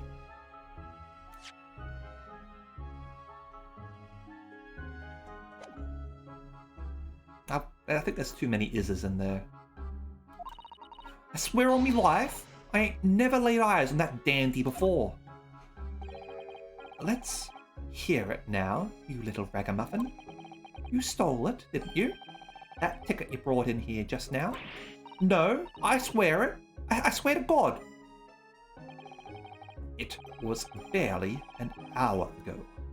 I was walking along the street, minding my own business, when this little gutterling ran into me. I knew at once what had happened. I've been robbed yet again, I thought to myself. Those wretched pickpockets. Yet again? Oh yes, as you can see, I am a man of impeccable style. This isn't the first time that I've been targeted, these backslum scoundrels. Now then, relinquish my overcoat. Come along now, Miss Lestrade. Give the good gentleman his coat back. You're going to cause trouble. I shall have no choice but to call the police. Hold on! Why does everyone think it's me? Let's look at this dandy cove. You think I'm the dodgy one? I'm sorry, but no one's going to believe you. Honestly, this guy looks sus as hell. Well, what about evidence? Yeah. Where's your evidence? I've stolen something, Come on, let's see it. Oh, I have evidence. Naturally. You what?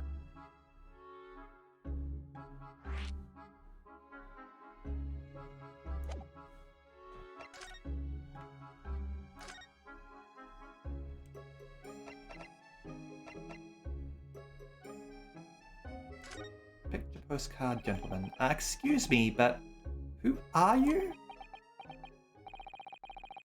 One would expect the Enquirer to introduce himself first. Though, clearly you are not British, so perhaps our ways are foreign to you. Oh, sorry. Yes, we're from the Empire of Japan. We're studying here. Oh, yes, Japan. I've heard talk of the place. Its inhabitants live on some fiery brown-colored soup dressed up with exotic spices. What is with this guy? You might be thinking of somewhere else. And what was that theatrical gesticulation about? Perhaps. Anyway, if you are a gentleman, sir, you offer your own name first before inquiring after the name of another. Of course, yes. I'm Ryunosuke Naruhodo. I'm a lawyer. Well, a student of law, really. My name is Susato Nikitoba. I am Mr. Naruhodo's assistant. I see. My name is Benedict. Yes, Eggs Benedict. Eggert Benedict.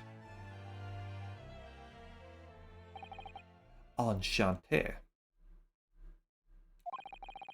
So refined in how he holds himself and how he speaks. That name is suspicious. Now, to the matter at hand. My overcoat, return it at once to someone with the style to carry it off. Every move he makes, every breath he takes, can't stand watching him. Alright, well at least we got his name. Eggert Benedict, a young English gentleman with an aloof and high-handed manner. He appeared at Windybank's pawnbrokery, accusing Gina of stealing his redemption ticket. Oh! She and Iris have become firm friends since. Benedict Cumberbatch. Whatever, he deserves a boot to the head regardless. So I guess Iris let her keep that after becoming friends with Gina. That's nice.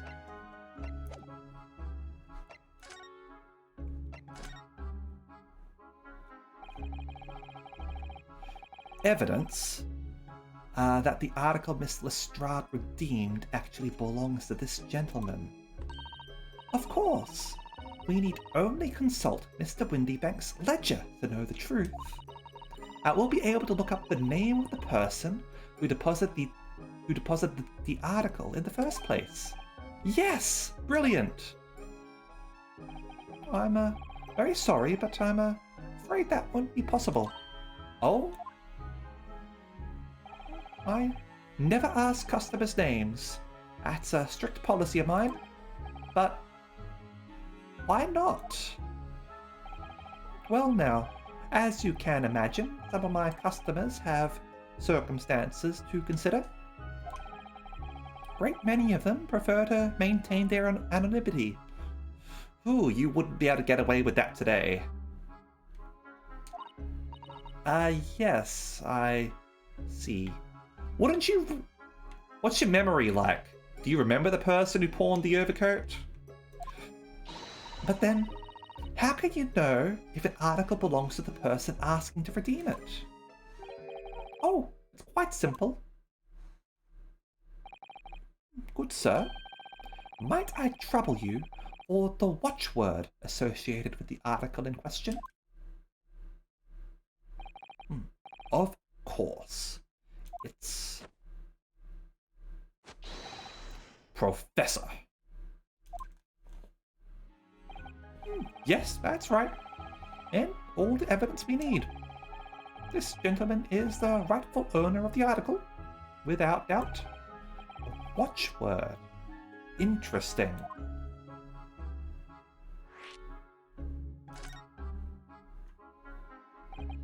So, about these watchwords, Mr. Windybank. As I just explained, I'd never ask customers' names when they deposit items with me. Now, there are many reasons why certain customers would like to keep their activities secret. Sholmes just looking at the stereoscope. That wasn't exactly a subtle glance at Mr. Sholmes now, was it? Great detectives have no dark secrets. None at all. Yes, well, anyway, that's why I always ask for a watchword whenever I accept a new article. In many ways, it's like the secret combination of numbers used to unlock a vault. A date of deposit, a description, and a watchword uniquely identify each item. And of course, then I give the storage ticket to the customer. When someone comes to redeem something, I ask for the ticket and the watchword. And if that someone tells you the correct watchword, you return the article? That's right, sir, yes. Just as soon as the requisite fee is paid. And I have supplied you with the information you require already. But for the avoidance of doubt, the article in question is an overcoat deposited 2 months ago on the 15th of February. In other words, at around the same time that we arrived at the country and started doing both of those cases. With a watchword of Professor. All perfectly correct information, sir. But ow! Really, this is beyond a joke now. There is no further room for doubt.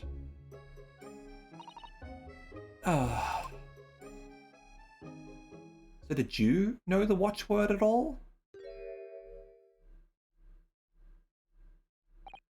So, let that be an end to the matter. And thank you for your custom, Mr. Eggert Benedict, sir. With such reasonable rates of interest, I may even decide to come back. This is why I ate grown-ups. It's because I'm a diver. Everyone thinks that makes me a liar. And the contents of the coat pockets, if you please, broker. But, of course, sir, here is the disc for you. Just this one? Pardon, sir? I was expecting another. That is, I deposited another. Another disc. Also interesting choice of words there, buddy. Oh, oh dear. I regret to inform you, sir, that what was deposited with me was merely the overcoat. The disc happened to be in one of the pockets, but I was completely unaware of it until now. So, Gutterling, you're hiding more of what's rightfully mine, aren't you? Says who, eh? I don't know nothing about it. Very well. Then I shall bid you farewell. Say goodbye to style. What? Wait a minute. That disc is mine. What do you think you're doing, you little tramp? You've drawn blood, you filthy animal. Oh my, yes, there's blood on the disc. It's because of all those sharp little bumps. The man must have scratched his finger on them. I found it first, alright? I mean, it belonged to me old man. So, you're not having it. Or you take it. Me? If I hang on to it, I'll have it off me again. So you keep hold of it. Miss Lestrade, why is this disc so important to her? Alright, now I'm an accomplice. A metal disc used to play music in a mechanical music box. The piece of music, which remains unidentified, is stored on the disc by means of small protrusions. You there, in the black livery. Hand that disc to me at once, please. No, don't! He's lying! Grown-ups are all liars! What do I do now? How am I going to resolve this? A legal showdown! Move. Let's get out of here.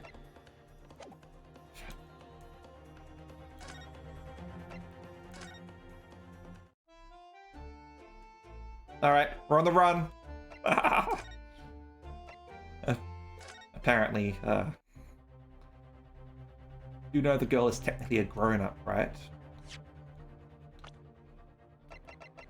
17, it depends how you consider it. I wouldn't consider 17 a grown-up.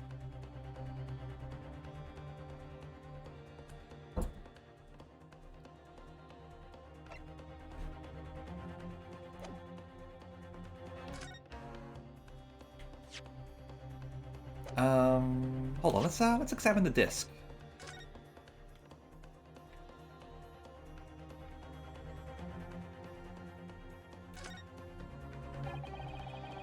Look at all the little bumps on the disc.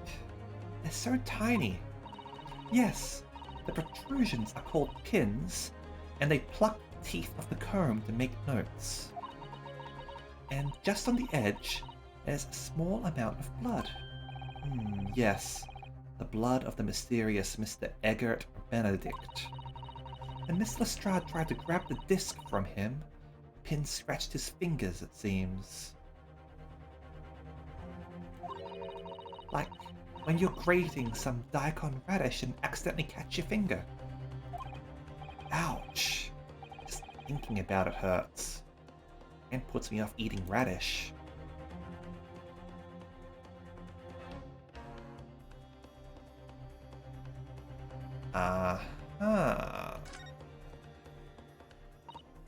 To Mr. McGildert. Oh, there's a little scrap of paper stuck onto the reverse side of the disc, too. and a scribbled word or two. It looks like somebody's name. For McGilded. Gilded? Could be. But it is Mr. Naruhodo. A name I shall never forget for as long as I live. But why? Why is his name on this?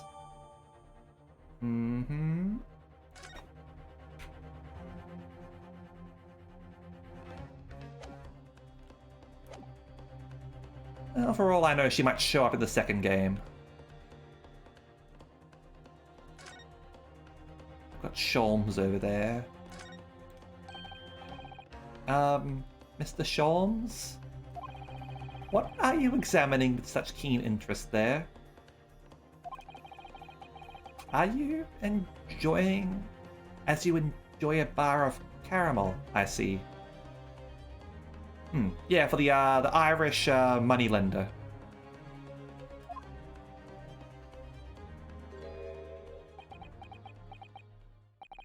So, you found me at last, Mr. Naruhodo. Sorry? After that young pickpocket set me on my way, I was first forced to lurk in the shadows, cruelly ostracized as the rest of you partook in the jovial atmosphere of fellowship. I had nothing to occupy my time, but was too ashamed to let society see what my downfall had done to me. So, feigning mock interest, I pretended to examine the tedious trinkets in this desolate place, whilst, as you shrewdly observed, gnawing on the only friend I have left, this 7% solution of caramel. Pray, do you claim to understand the depths of my despair, Mr. Naruhodo? But how could you? I was so lonely, so desperately lonely. Then why on earth didn't you rejoin the conversation? Things have gone from bad to worse here, you know?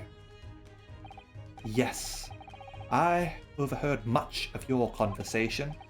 Or rather, in my craving for human contact, my ears devoured every word that was uttered. You really were sad, weren't you? Poor Mr. Sholmes. I feel simply awful for you. It would seem that my inferences are correct. Oh, surely you're not about to tell us that you've solved the entire case once again? My dear Madame, sometimes I wonder, were my genius for deduction to be commoditized, how much would I pawn it for? It seems Mr. Sholmes has had another of his flashes of inspiration. Who knows if it will help resolve the situation between Miss Lestrade and the mysterious gentleman? What's the right thing to do here? We'll leave it for now. We'll have a talk with those two. I don't know. Mr. Sholmes starts on one of his wild rambling deductions now. It would just fan the flames of this argument. I think it'll be sensible to try something else. Mr. Naruhodo, what are you saying? The great detective has made one of his great deductions. He's sure to cut straight to the heart of the matter. That's what I'm worried about. We don't need any more cuts around here. Oh, dear me. You seem decidedly agitated. Clearly, I shall have to take the reins. Yes, please do, Mr. Sholmes. Looks like we're going to hear this deduction whether I like it or not. Hold on, I'm going to have to reload, aren't I? 11:10. Okay.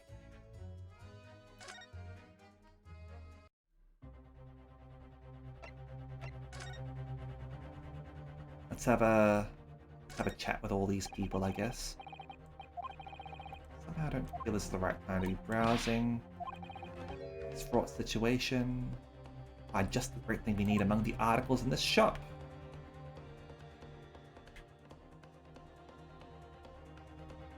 Okay. Well, we'll, Mr. Windy Dank is clearly at a loss here. Have to do something about this before he reaches for that revolver of his.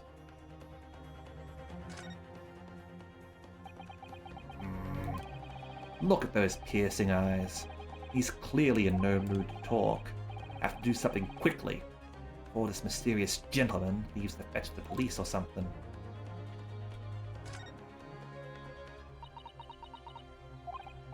Wow, Miss Lestrade is really looking daggers at that mysterious gentleman. Need to do something to calm things down before she loses control and attacks him again. Alright. We established all that at least. Did we... Yeah, we'll need to have a look at this again.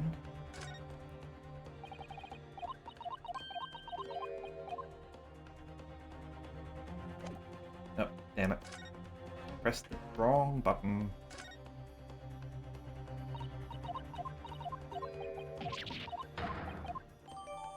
There we go.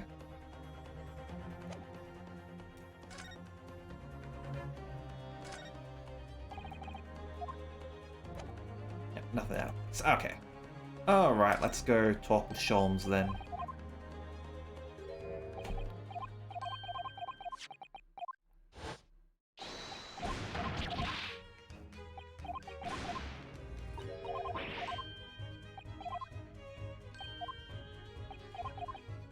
Okay, listen to his deduction.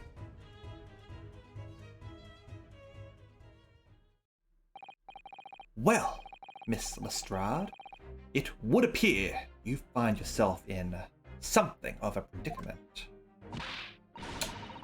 Where the blue blaze have you been, eh? Pardon? When a lady's in trouble, true gent's supposed to be there to help. Straight away, or not an hour later. Harsh. Especially considering you're the one who sent him away. And who, pray tell, are you? Mr. Eggert Benedict. You have, in my eyes, a veritable encyclopedic array of curiosities about your person. Nonetheless, there are two immovable conclusions that I have drawn. I beg your pardon. The first is this. The true reason for your visit to this pawnbrokery today is something you have not yet revealed. And the second is this. A considerable crime is in contemplation. One you will orchestrate with intent to steal a vast sum of money. Well, Mr. Benedict, what say you to my deductions? How? He's turned as white as a hard-boiled egg. It would seem that once again, Mr. Sholmes has made a flawless deduction. Just who do you think you are, sir? Ah, yes, as I'd hoped. That is precisely the pained expression I was looking for. He's given the evil face. Just wait till he starts doing the evil voice. Or, if I'm not mistaken, he's been doing the evil voice this entire time. Sadly, the evil voice is not accepted in a court of law, but usually I find a way to make it work.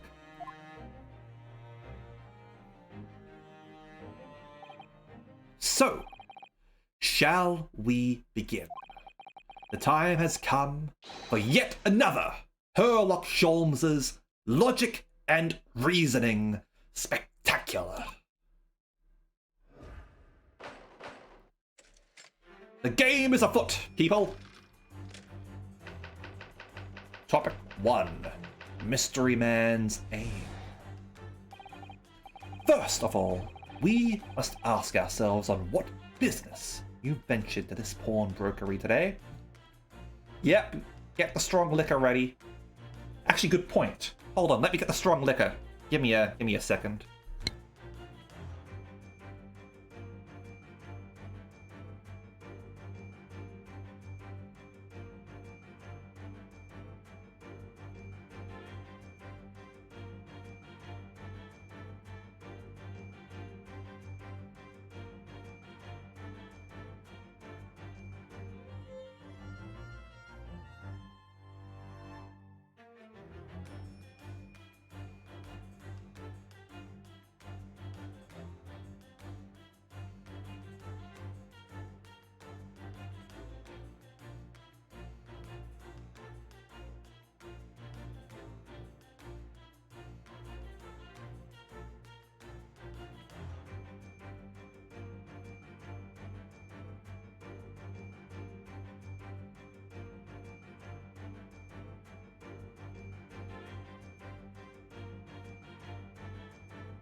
Alrighty then.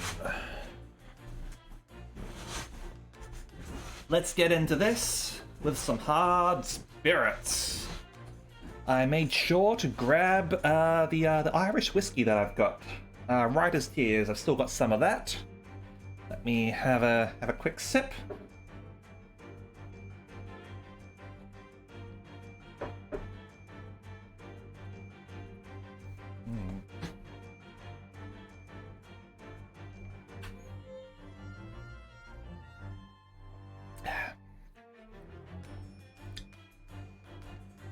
I do like that one actually. It's not the smoothest of whiskies that I've had. Has a little bit of a burn, but it's got a quite nice aftertaste. It's not a smoky one. I'm not a fan of the smoky ones. Ooh. Yeah, it's nice. I like that. All right, I'm ready for this. Oh, what have you got, Ada? First of all, we must ask ourselves on what business that you ventured to this pawnbrokery today. You claim to have followed this pickpocket here, having had the redemption ticket stolen from you on the street. But that is most certainly a lie. The real truth is something quite different. Ah, Wild Turkey 101. Nice. Good choice. Wouldn't mind some more Wild Turkey 101 myself. I don't know, I'll think about what I'll get after I'm done with the Writer's Tears. But I recently ordered myself some more mead. They were doing a Talk Like a Pirate Day special, 15% off. So I ordered myself 6 bottles of mead, which I'm looking forward to receiving.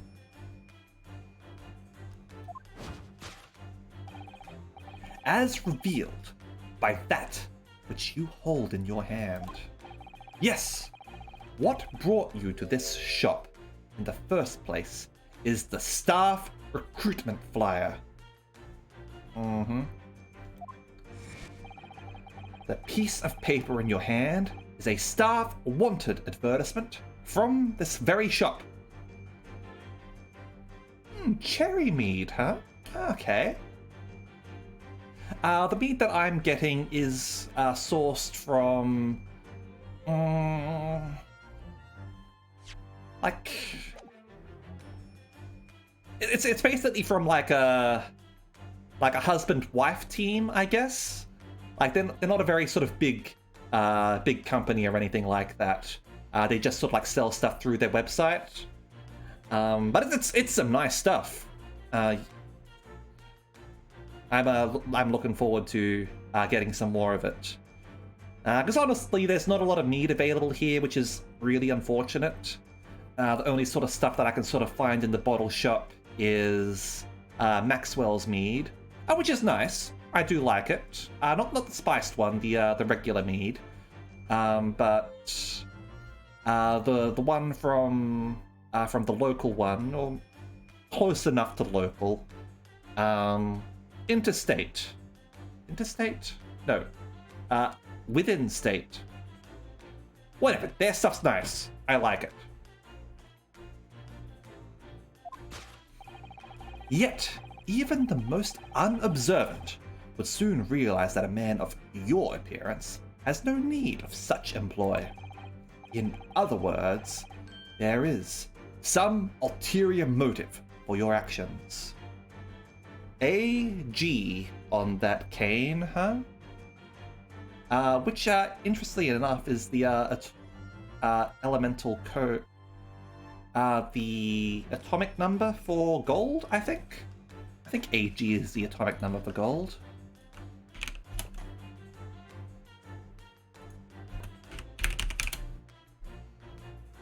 Oh no, silver. Okay, never mind. Close.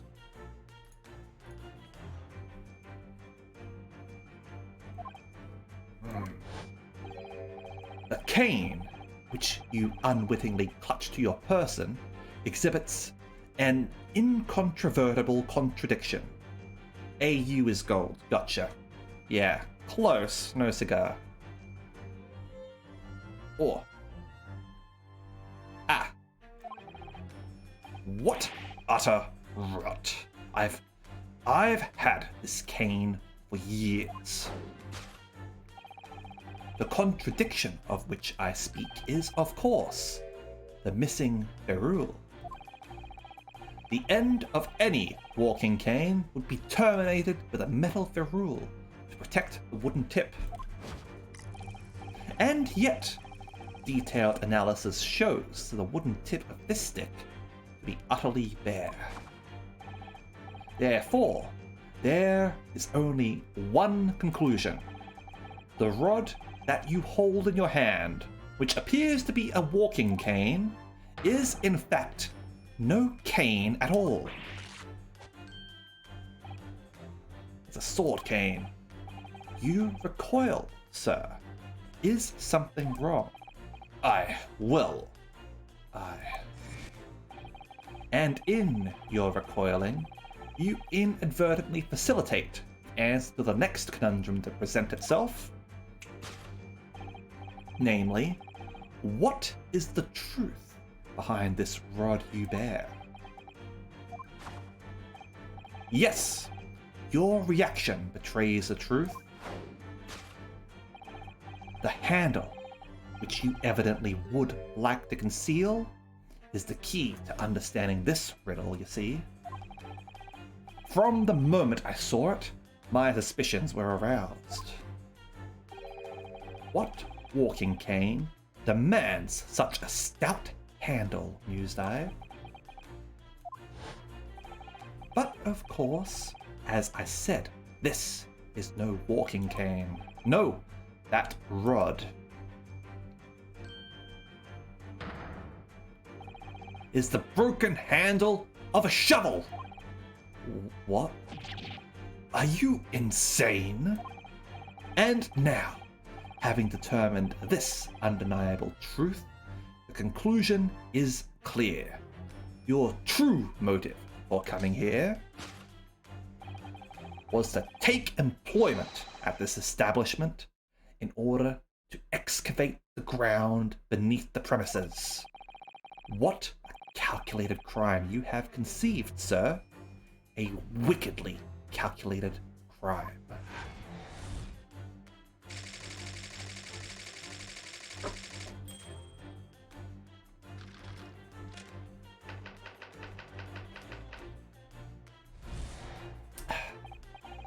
Now, Mr. Benedict, let us continue. For we must expose the details of this elaborate crime you have in the planning. This is utterly absurd.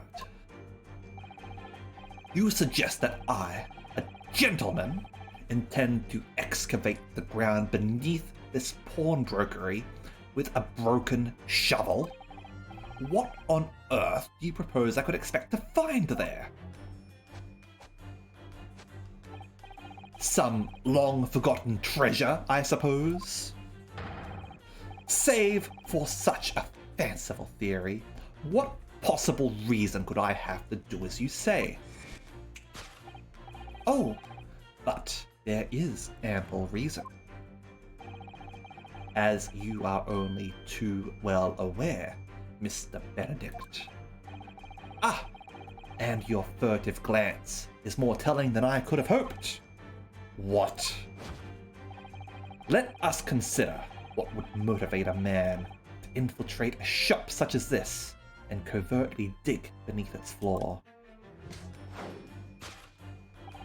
The answer is revealed by the council notice on the counter to which your eyes were inadvertently drawn. This letter gives notice of public works to be carried out in the local area. And according to the enclosed plan of the upcoming sewerage works, beneath this shop runs a sewer that adjoins another, one that runs under the bank on the opposite side of the road. This madness has entered the sewers now, has it? By excavating the ground beneath our feet, you would gain access to the waterway that flows in very close proximity to the great vault of the financial institution opposite. What are you?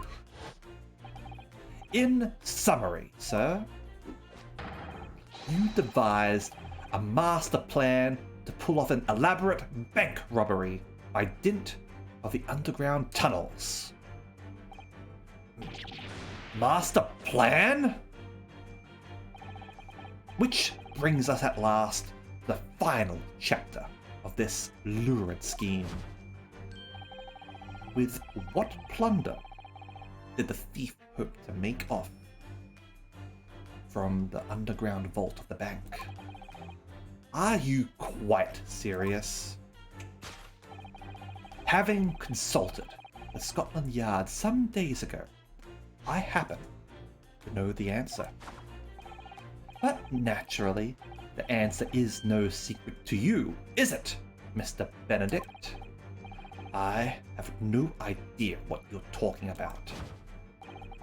Allow me to present a rather interesting piece of evidence. You see, this picture postcard tells us all we need to know. A postcard of the Great Exhibition? I'm afraid you've quite lost me. Currently, in the final stages of preparation, the Great Exhibition will soon be underway. And the government has provided extra funds to complete its centerpiece, the Crystal Tower. Funds that currently sit in the vault of the bank on the other side of this road. Pardon? Pardon? Pardon?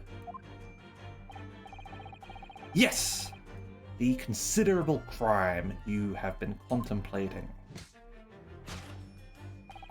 is the theft of that which sits in the vault of that bank, the Special Reserves Fund for the Great Exhibition. Of course, that is top secret police information, so keep it under your hat, please.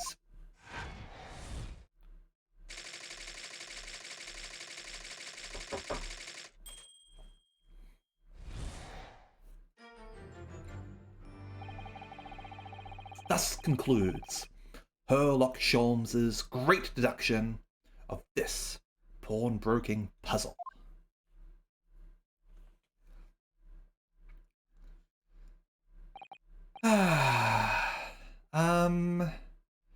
Mr. Sholmes?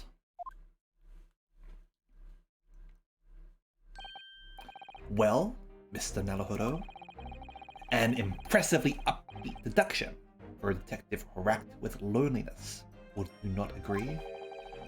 Was it true what he said about the bank over the road and what it has in its vault? Indeed. Though few know of its existence, it is one of the government's most closely guarded secrets. Gregson told me, in the strictest confidence, but you just announced it to everyone here. Rather loudly, in fact. Ah. And if it's such a big secret, how would Mr. Benedict have come to find out about it? There can be but one explanation for that. Clearly, it is because the man is a criminal. But what if he didn't know anything about the money in the vault? If he is a criminal, as you said, then buying a brand new shovel is sure to be the first thing he does now that you've revealed the secret. Oh. Or if he doesn't, maybe Mr. Windybank will. He already has plenty of shovels here, after all. Oh my life, I assure you, I am not so unscrupulous. God damn it, Sholmes, indeed. Well, hopefully this has taught you a valuable lesson. Sensitive information must be handled with the utmost care. One can never be sure that someone privy to secrets won't disclose them. And once the word is out, it's out. Perhaps I'll think twice before confiding in you next time, Mr. Sholmes. An excellent idea, Mr. Naruhodo. An excellent idea. Ah! Ha ha ha ha ha ha ha! Well then, Mr. Naruhodo, you know what to do, I'm sure. Yes. Let's listen to that great deduction again and see if we can massage it into shape. Very well then, let us start once more from the beginning. Of Herlock Sholmes's magnificent logic and reasoning spectacular.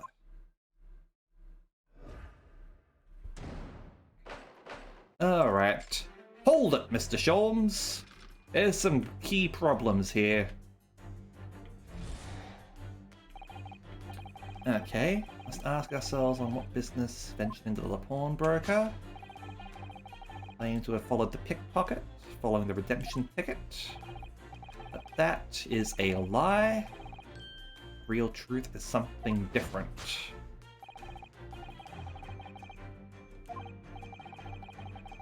Which is the staff recruitment flyer. Not quite. So, by Mr. Sholmes' reasoning, Mr. Benedict came here in order to apply for a job so he could dig down through the floor. Yes, in an attempt to tunnel into the sewers to gain access to the money in the vault, the bank across the road. But he wouldn't get very far with a broken shovel, would he? No, I think it's fair to say his motives lie elsewhere. Question is, where? What did bring Mr. Benedict here at this particular point in time? Okay, his hat. That silk top hat is whiter than white. Only an English gentleman could hope to carry off something so bright. But it looks so incongruous with the black overcoat, don't you think? Perhaps it's the latest London fashion. I mean, that's just guesswork, of course. How about it, Mr. Naruhodo? I think you'd look very fetching in a white top hat. Well, you know, I think it might look rather incongruous with my black university uniform, so... Okay. Who's got this staff recruitment flyer? certainly is a flyer for Mr. Windybank's shop. Let's see. Windybanks wants you. Pawnbroker's assistant required. That's an eye-catching advertisement, that's for sure. Seeing the same flyer up here inside the shop, I think. Perhaps Mr. Windybank is always in need of more staff. So Mr. Benedict came here to apply for a job? That's just too hard to believe. Let's start Arcane over here. That's a proper English gentleman's cane, isn't it? Look at the beautifully polished brass on the handle. Yes, but Mr. Sholmes is right. It's not the sort of handle you usually see on a cane. Perhaps it's the latest London fashion. I mean, that's just guesswork, of course. Perhaps you could adopt a cane, Mr. Naruhodo. It might rather suit you. I have a feeling it might argue with the sword around my waist. Okay, is there anything else around here that might be a bit sus? Scribbled writing, eh? That looks like a description of Miss Lestrade. Lestrade. Oh! Look at all the scribbled notes on the back of the flyer here. I don't believe it. What is it? Listen to what it says. Name, Gina Lestrade. Height, 5'2", green cap, scruffy waistcoat, grubby white shirt, blue satchel, ragged. It's a detailed description of Miss Lestrade. Goodness! There's even a sketch of her, hat and all. Though, if he showed it to her, she'd fire that smoke grenade launcher in his face for sure. And look, the details of the shop have been written down here too. Windybank's Pawnbrokery, Baker Street, redemption deadline, 15th of April, which is today's date. Why would Mr. Benedict have all that information scrolled on the back of that piece of paper? We should probably present that, shouldn't we? Suspicious writing on the back of a suspicious flyer in the hands of a suspicious gentleman. I didn't think there was anything suspicious about the flyer, Mr. Naruhodo. But yes, Miss Lestrade's name and height, and a description of the clothes she's wearing, not to mention the sketch of her likeness, which I'm fairly sure she wouldn't take lightly. And today's date, too. Redemption deadline, 15th April. We can't let this go, can we? It's far too suspicious. Yeah, let's present this, shall we? Take that!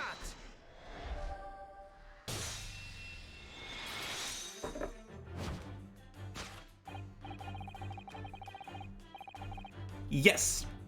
What brought you to this shop in the first place is the info about Miss Lestrade.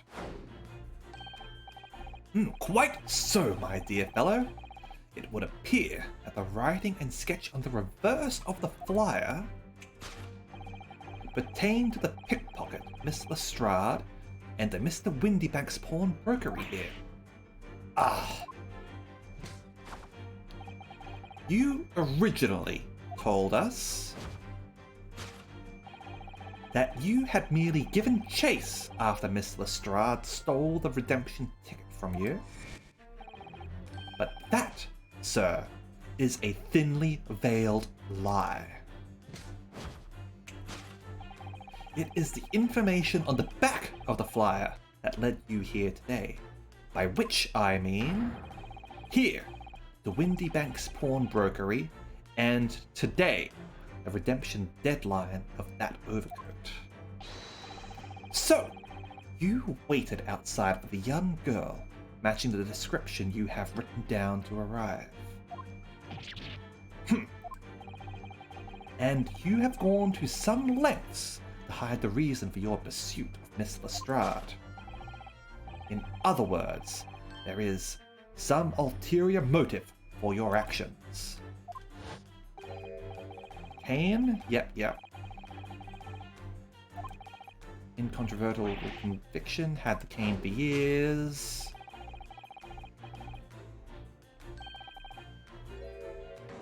Alright, hold it right there, Mr.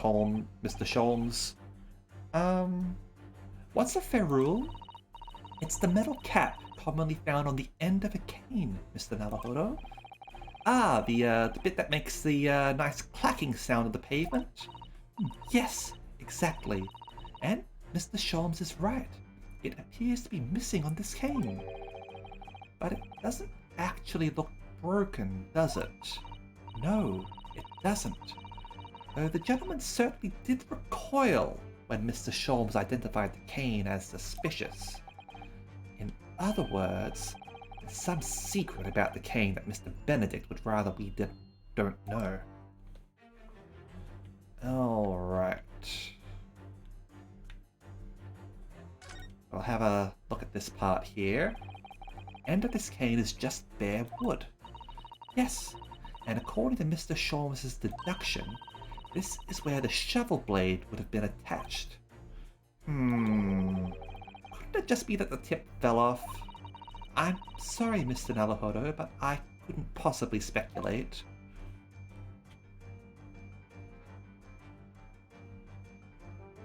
I think we should look at the initialing here.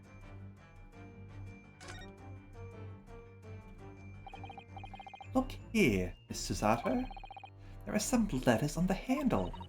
Ah yes, those must be initials, I think. In the West, it is customary for people to engrave their belongings with the first letters of their name. So, Herlock Sholmes would be HS, you mean? That's right. And the initials on this cane, obviously. Oh. AG. Why does it feel as though that's not quite right? Take that!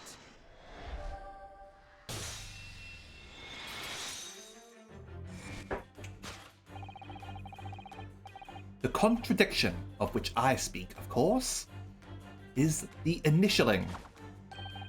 A most astute observation, wouldn't you say, Mr. Eggert Benedict? We are led to believe, sir, that your initials are EB.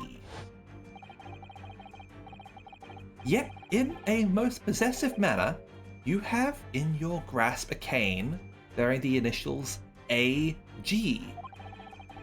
An incontrovertible contradiction indeed, would you not agree? No, you're wrong. This cane isn't.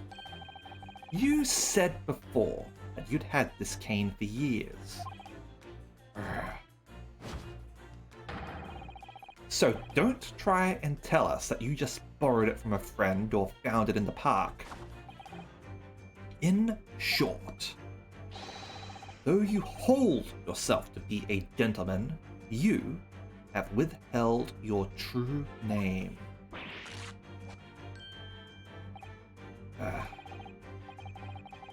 Recoil, sir. Something wrong? In your recoiling, facilitated the answer to the next conundrum to present itself. What is the truth behind this rod you bear? Reaction betrays the truth. The handle?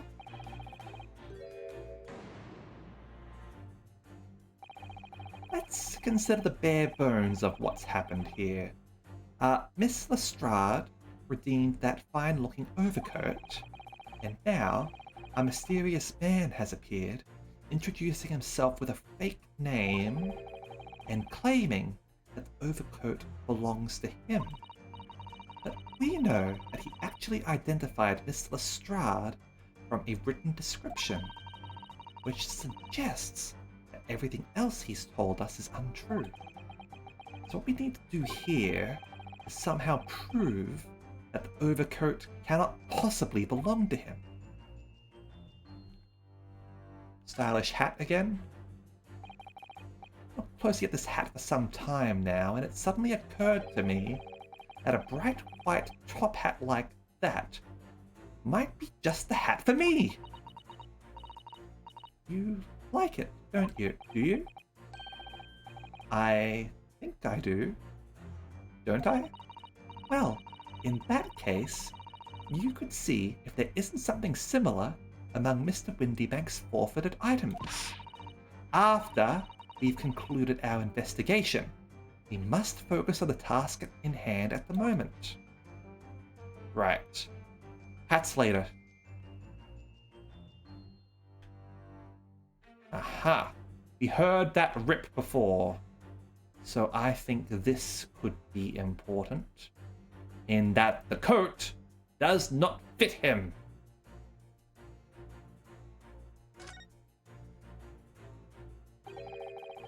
Rather strange handle for sure.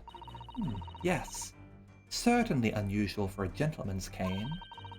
Expect to see such a cane being twirled charmingly by its owner as he skips merrily down the street. You do? Ah, something has just occurred to me. We have a shovel back in our office, don't we? Yes, you're right. And its handle is exactly the same shape as this cane's. Here we go. Now I'm starting to wonder if it's not actually a cane at all, but a spade.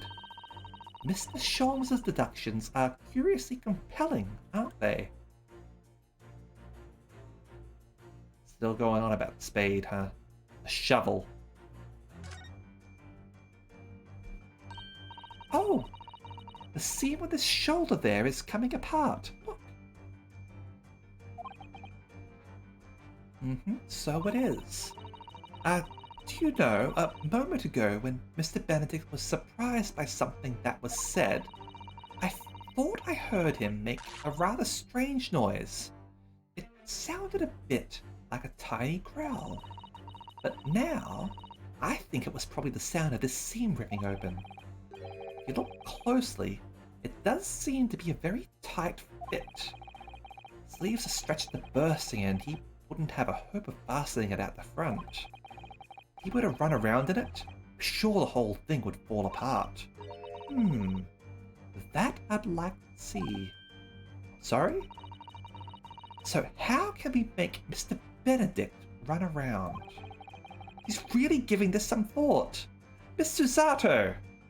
How lewd of you, trying to make this man's clothes fall apart, so that you can look upon his bare chest. Take that!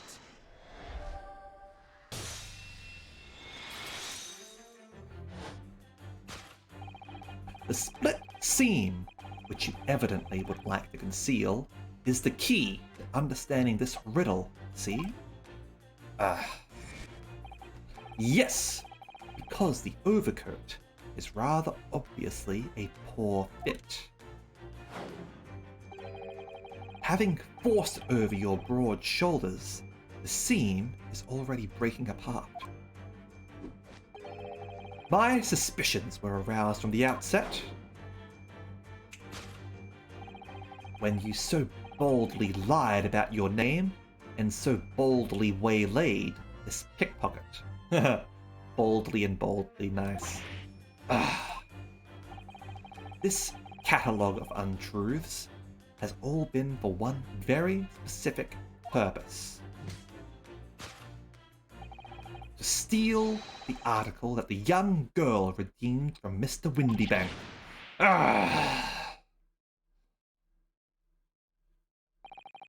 But what really irks me is this. The considerable crime I initially imagined has been considerably curtailed.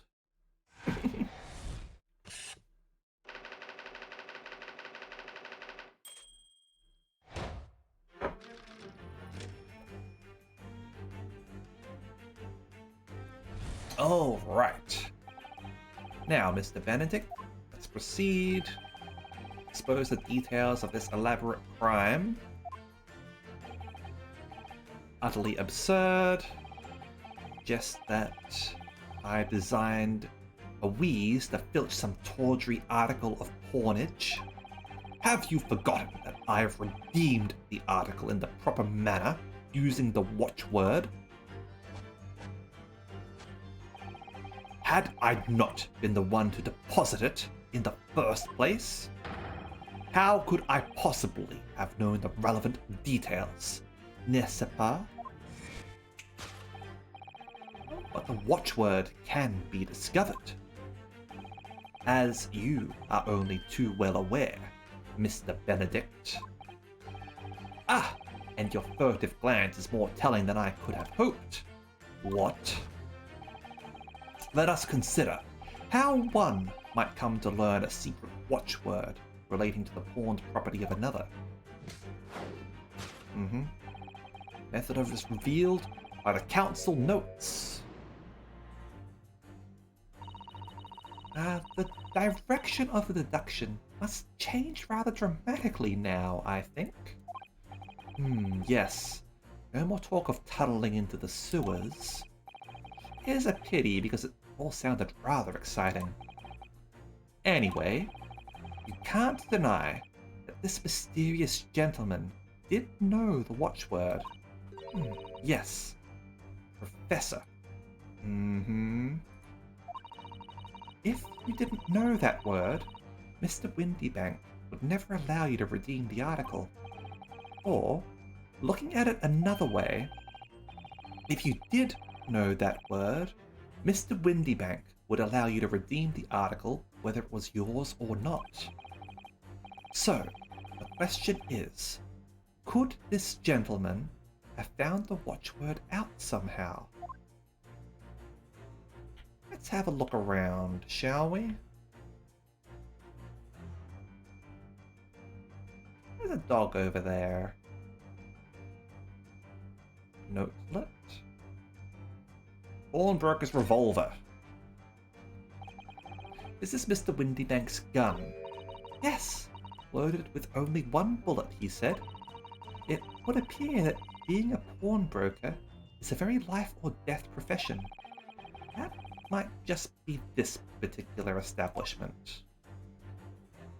Council notice. Baker Street Works is the title. Yes. It doesn't mention sewerage works, as Mr. Sholmes said. Oh, and specifically mentions that tonight's sale at the confectionery shop on the corner won't be affected. Case solving first, confectionery later, Mr. Naruhodo. Curse my overly expressive face. Notelet. Look at this, Miss Susato. Ah, it appears to be a memo that Mr. Windybank has scribbled to himself. Let's see, what does it say?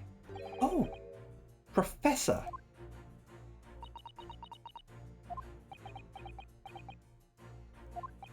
Mr. Windybank must make a note of the watchwords his customers give him right before their eyes. And in alarmingly clear script as well. Oh dear, I don't know where to look. Who knows what other secrets I might see? Alright. Is there anything else out of curiosity? Just to examine. Old lamp! Lamp! This looks to be quite an old lamp. But it's obviously been well looked after, and there's oil in it too. In other words, it's still in use. Yes, it would appear so. But as for how it could be related to Mr. Benedict knowing the watchword of the pawned article, I have no idea. That makes two of us. Okay, Notelet. Go with that.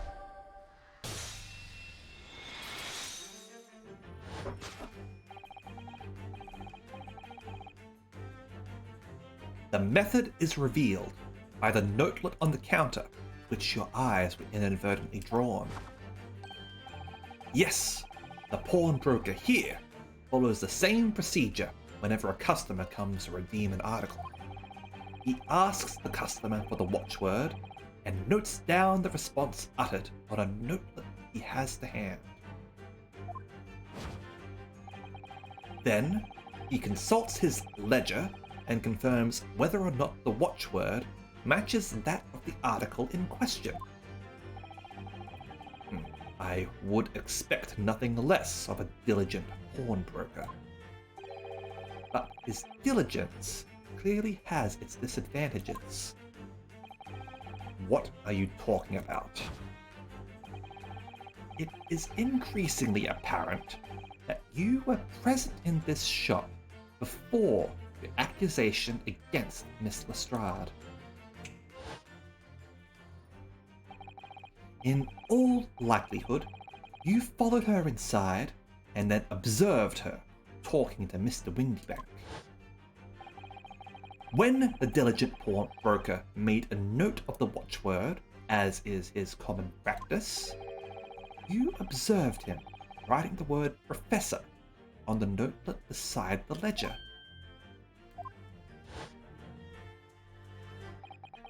And that, sir, was the master plan you devised to steal the pawned article of the young Miss Lestrade.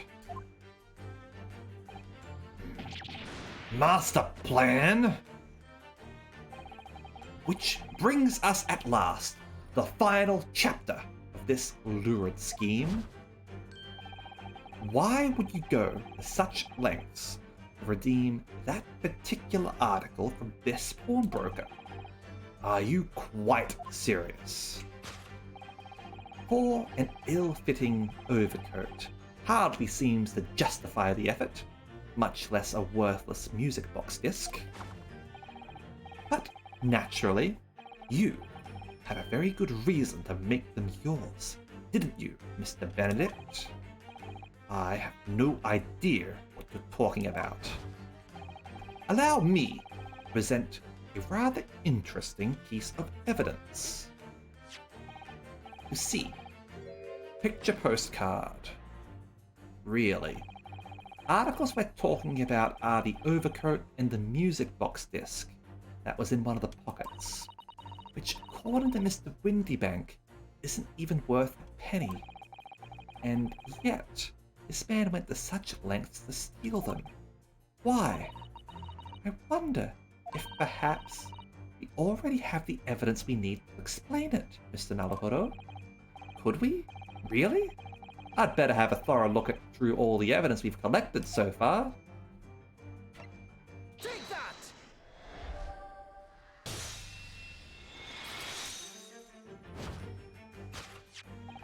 You see, this music box disc tells us all we need to know. What's that on the back? It reads, For McGilded. Ugh. Ah, Mr. Magnus McGilded, the unfortunate philanthropist who perished in curious circumstances at the Old Bailey 2 months ago.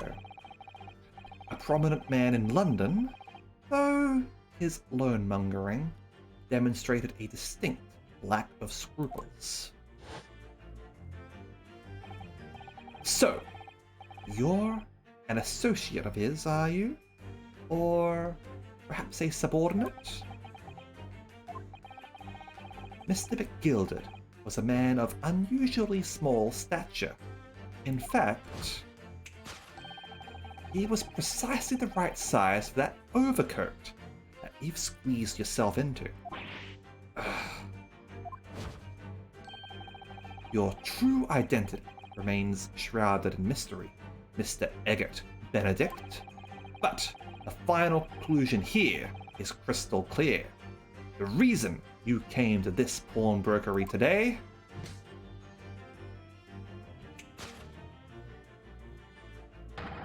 was to retrieve an article left behind by the late Magnus McGilded. And I do like their snaps, but they're not quite as good as Angela's in Library of Ruina. She's got some good snaps. To acquire an item deposited by Mr. McGilded. Solved. elementary, my dear Sholmes.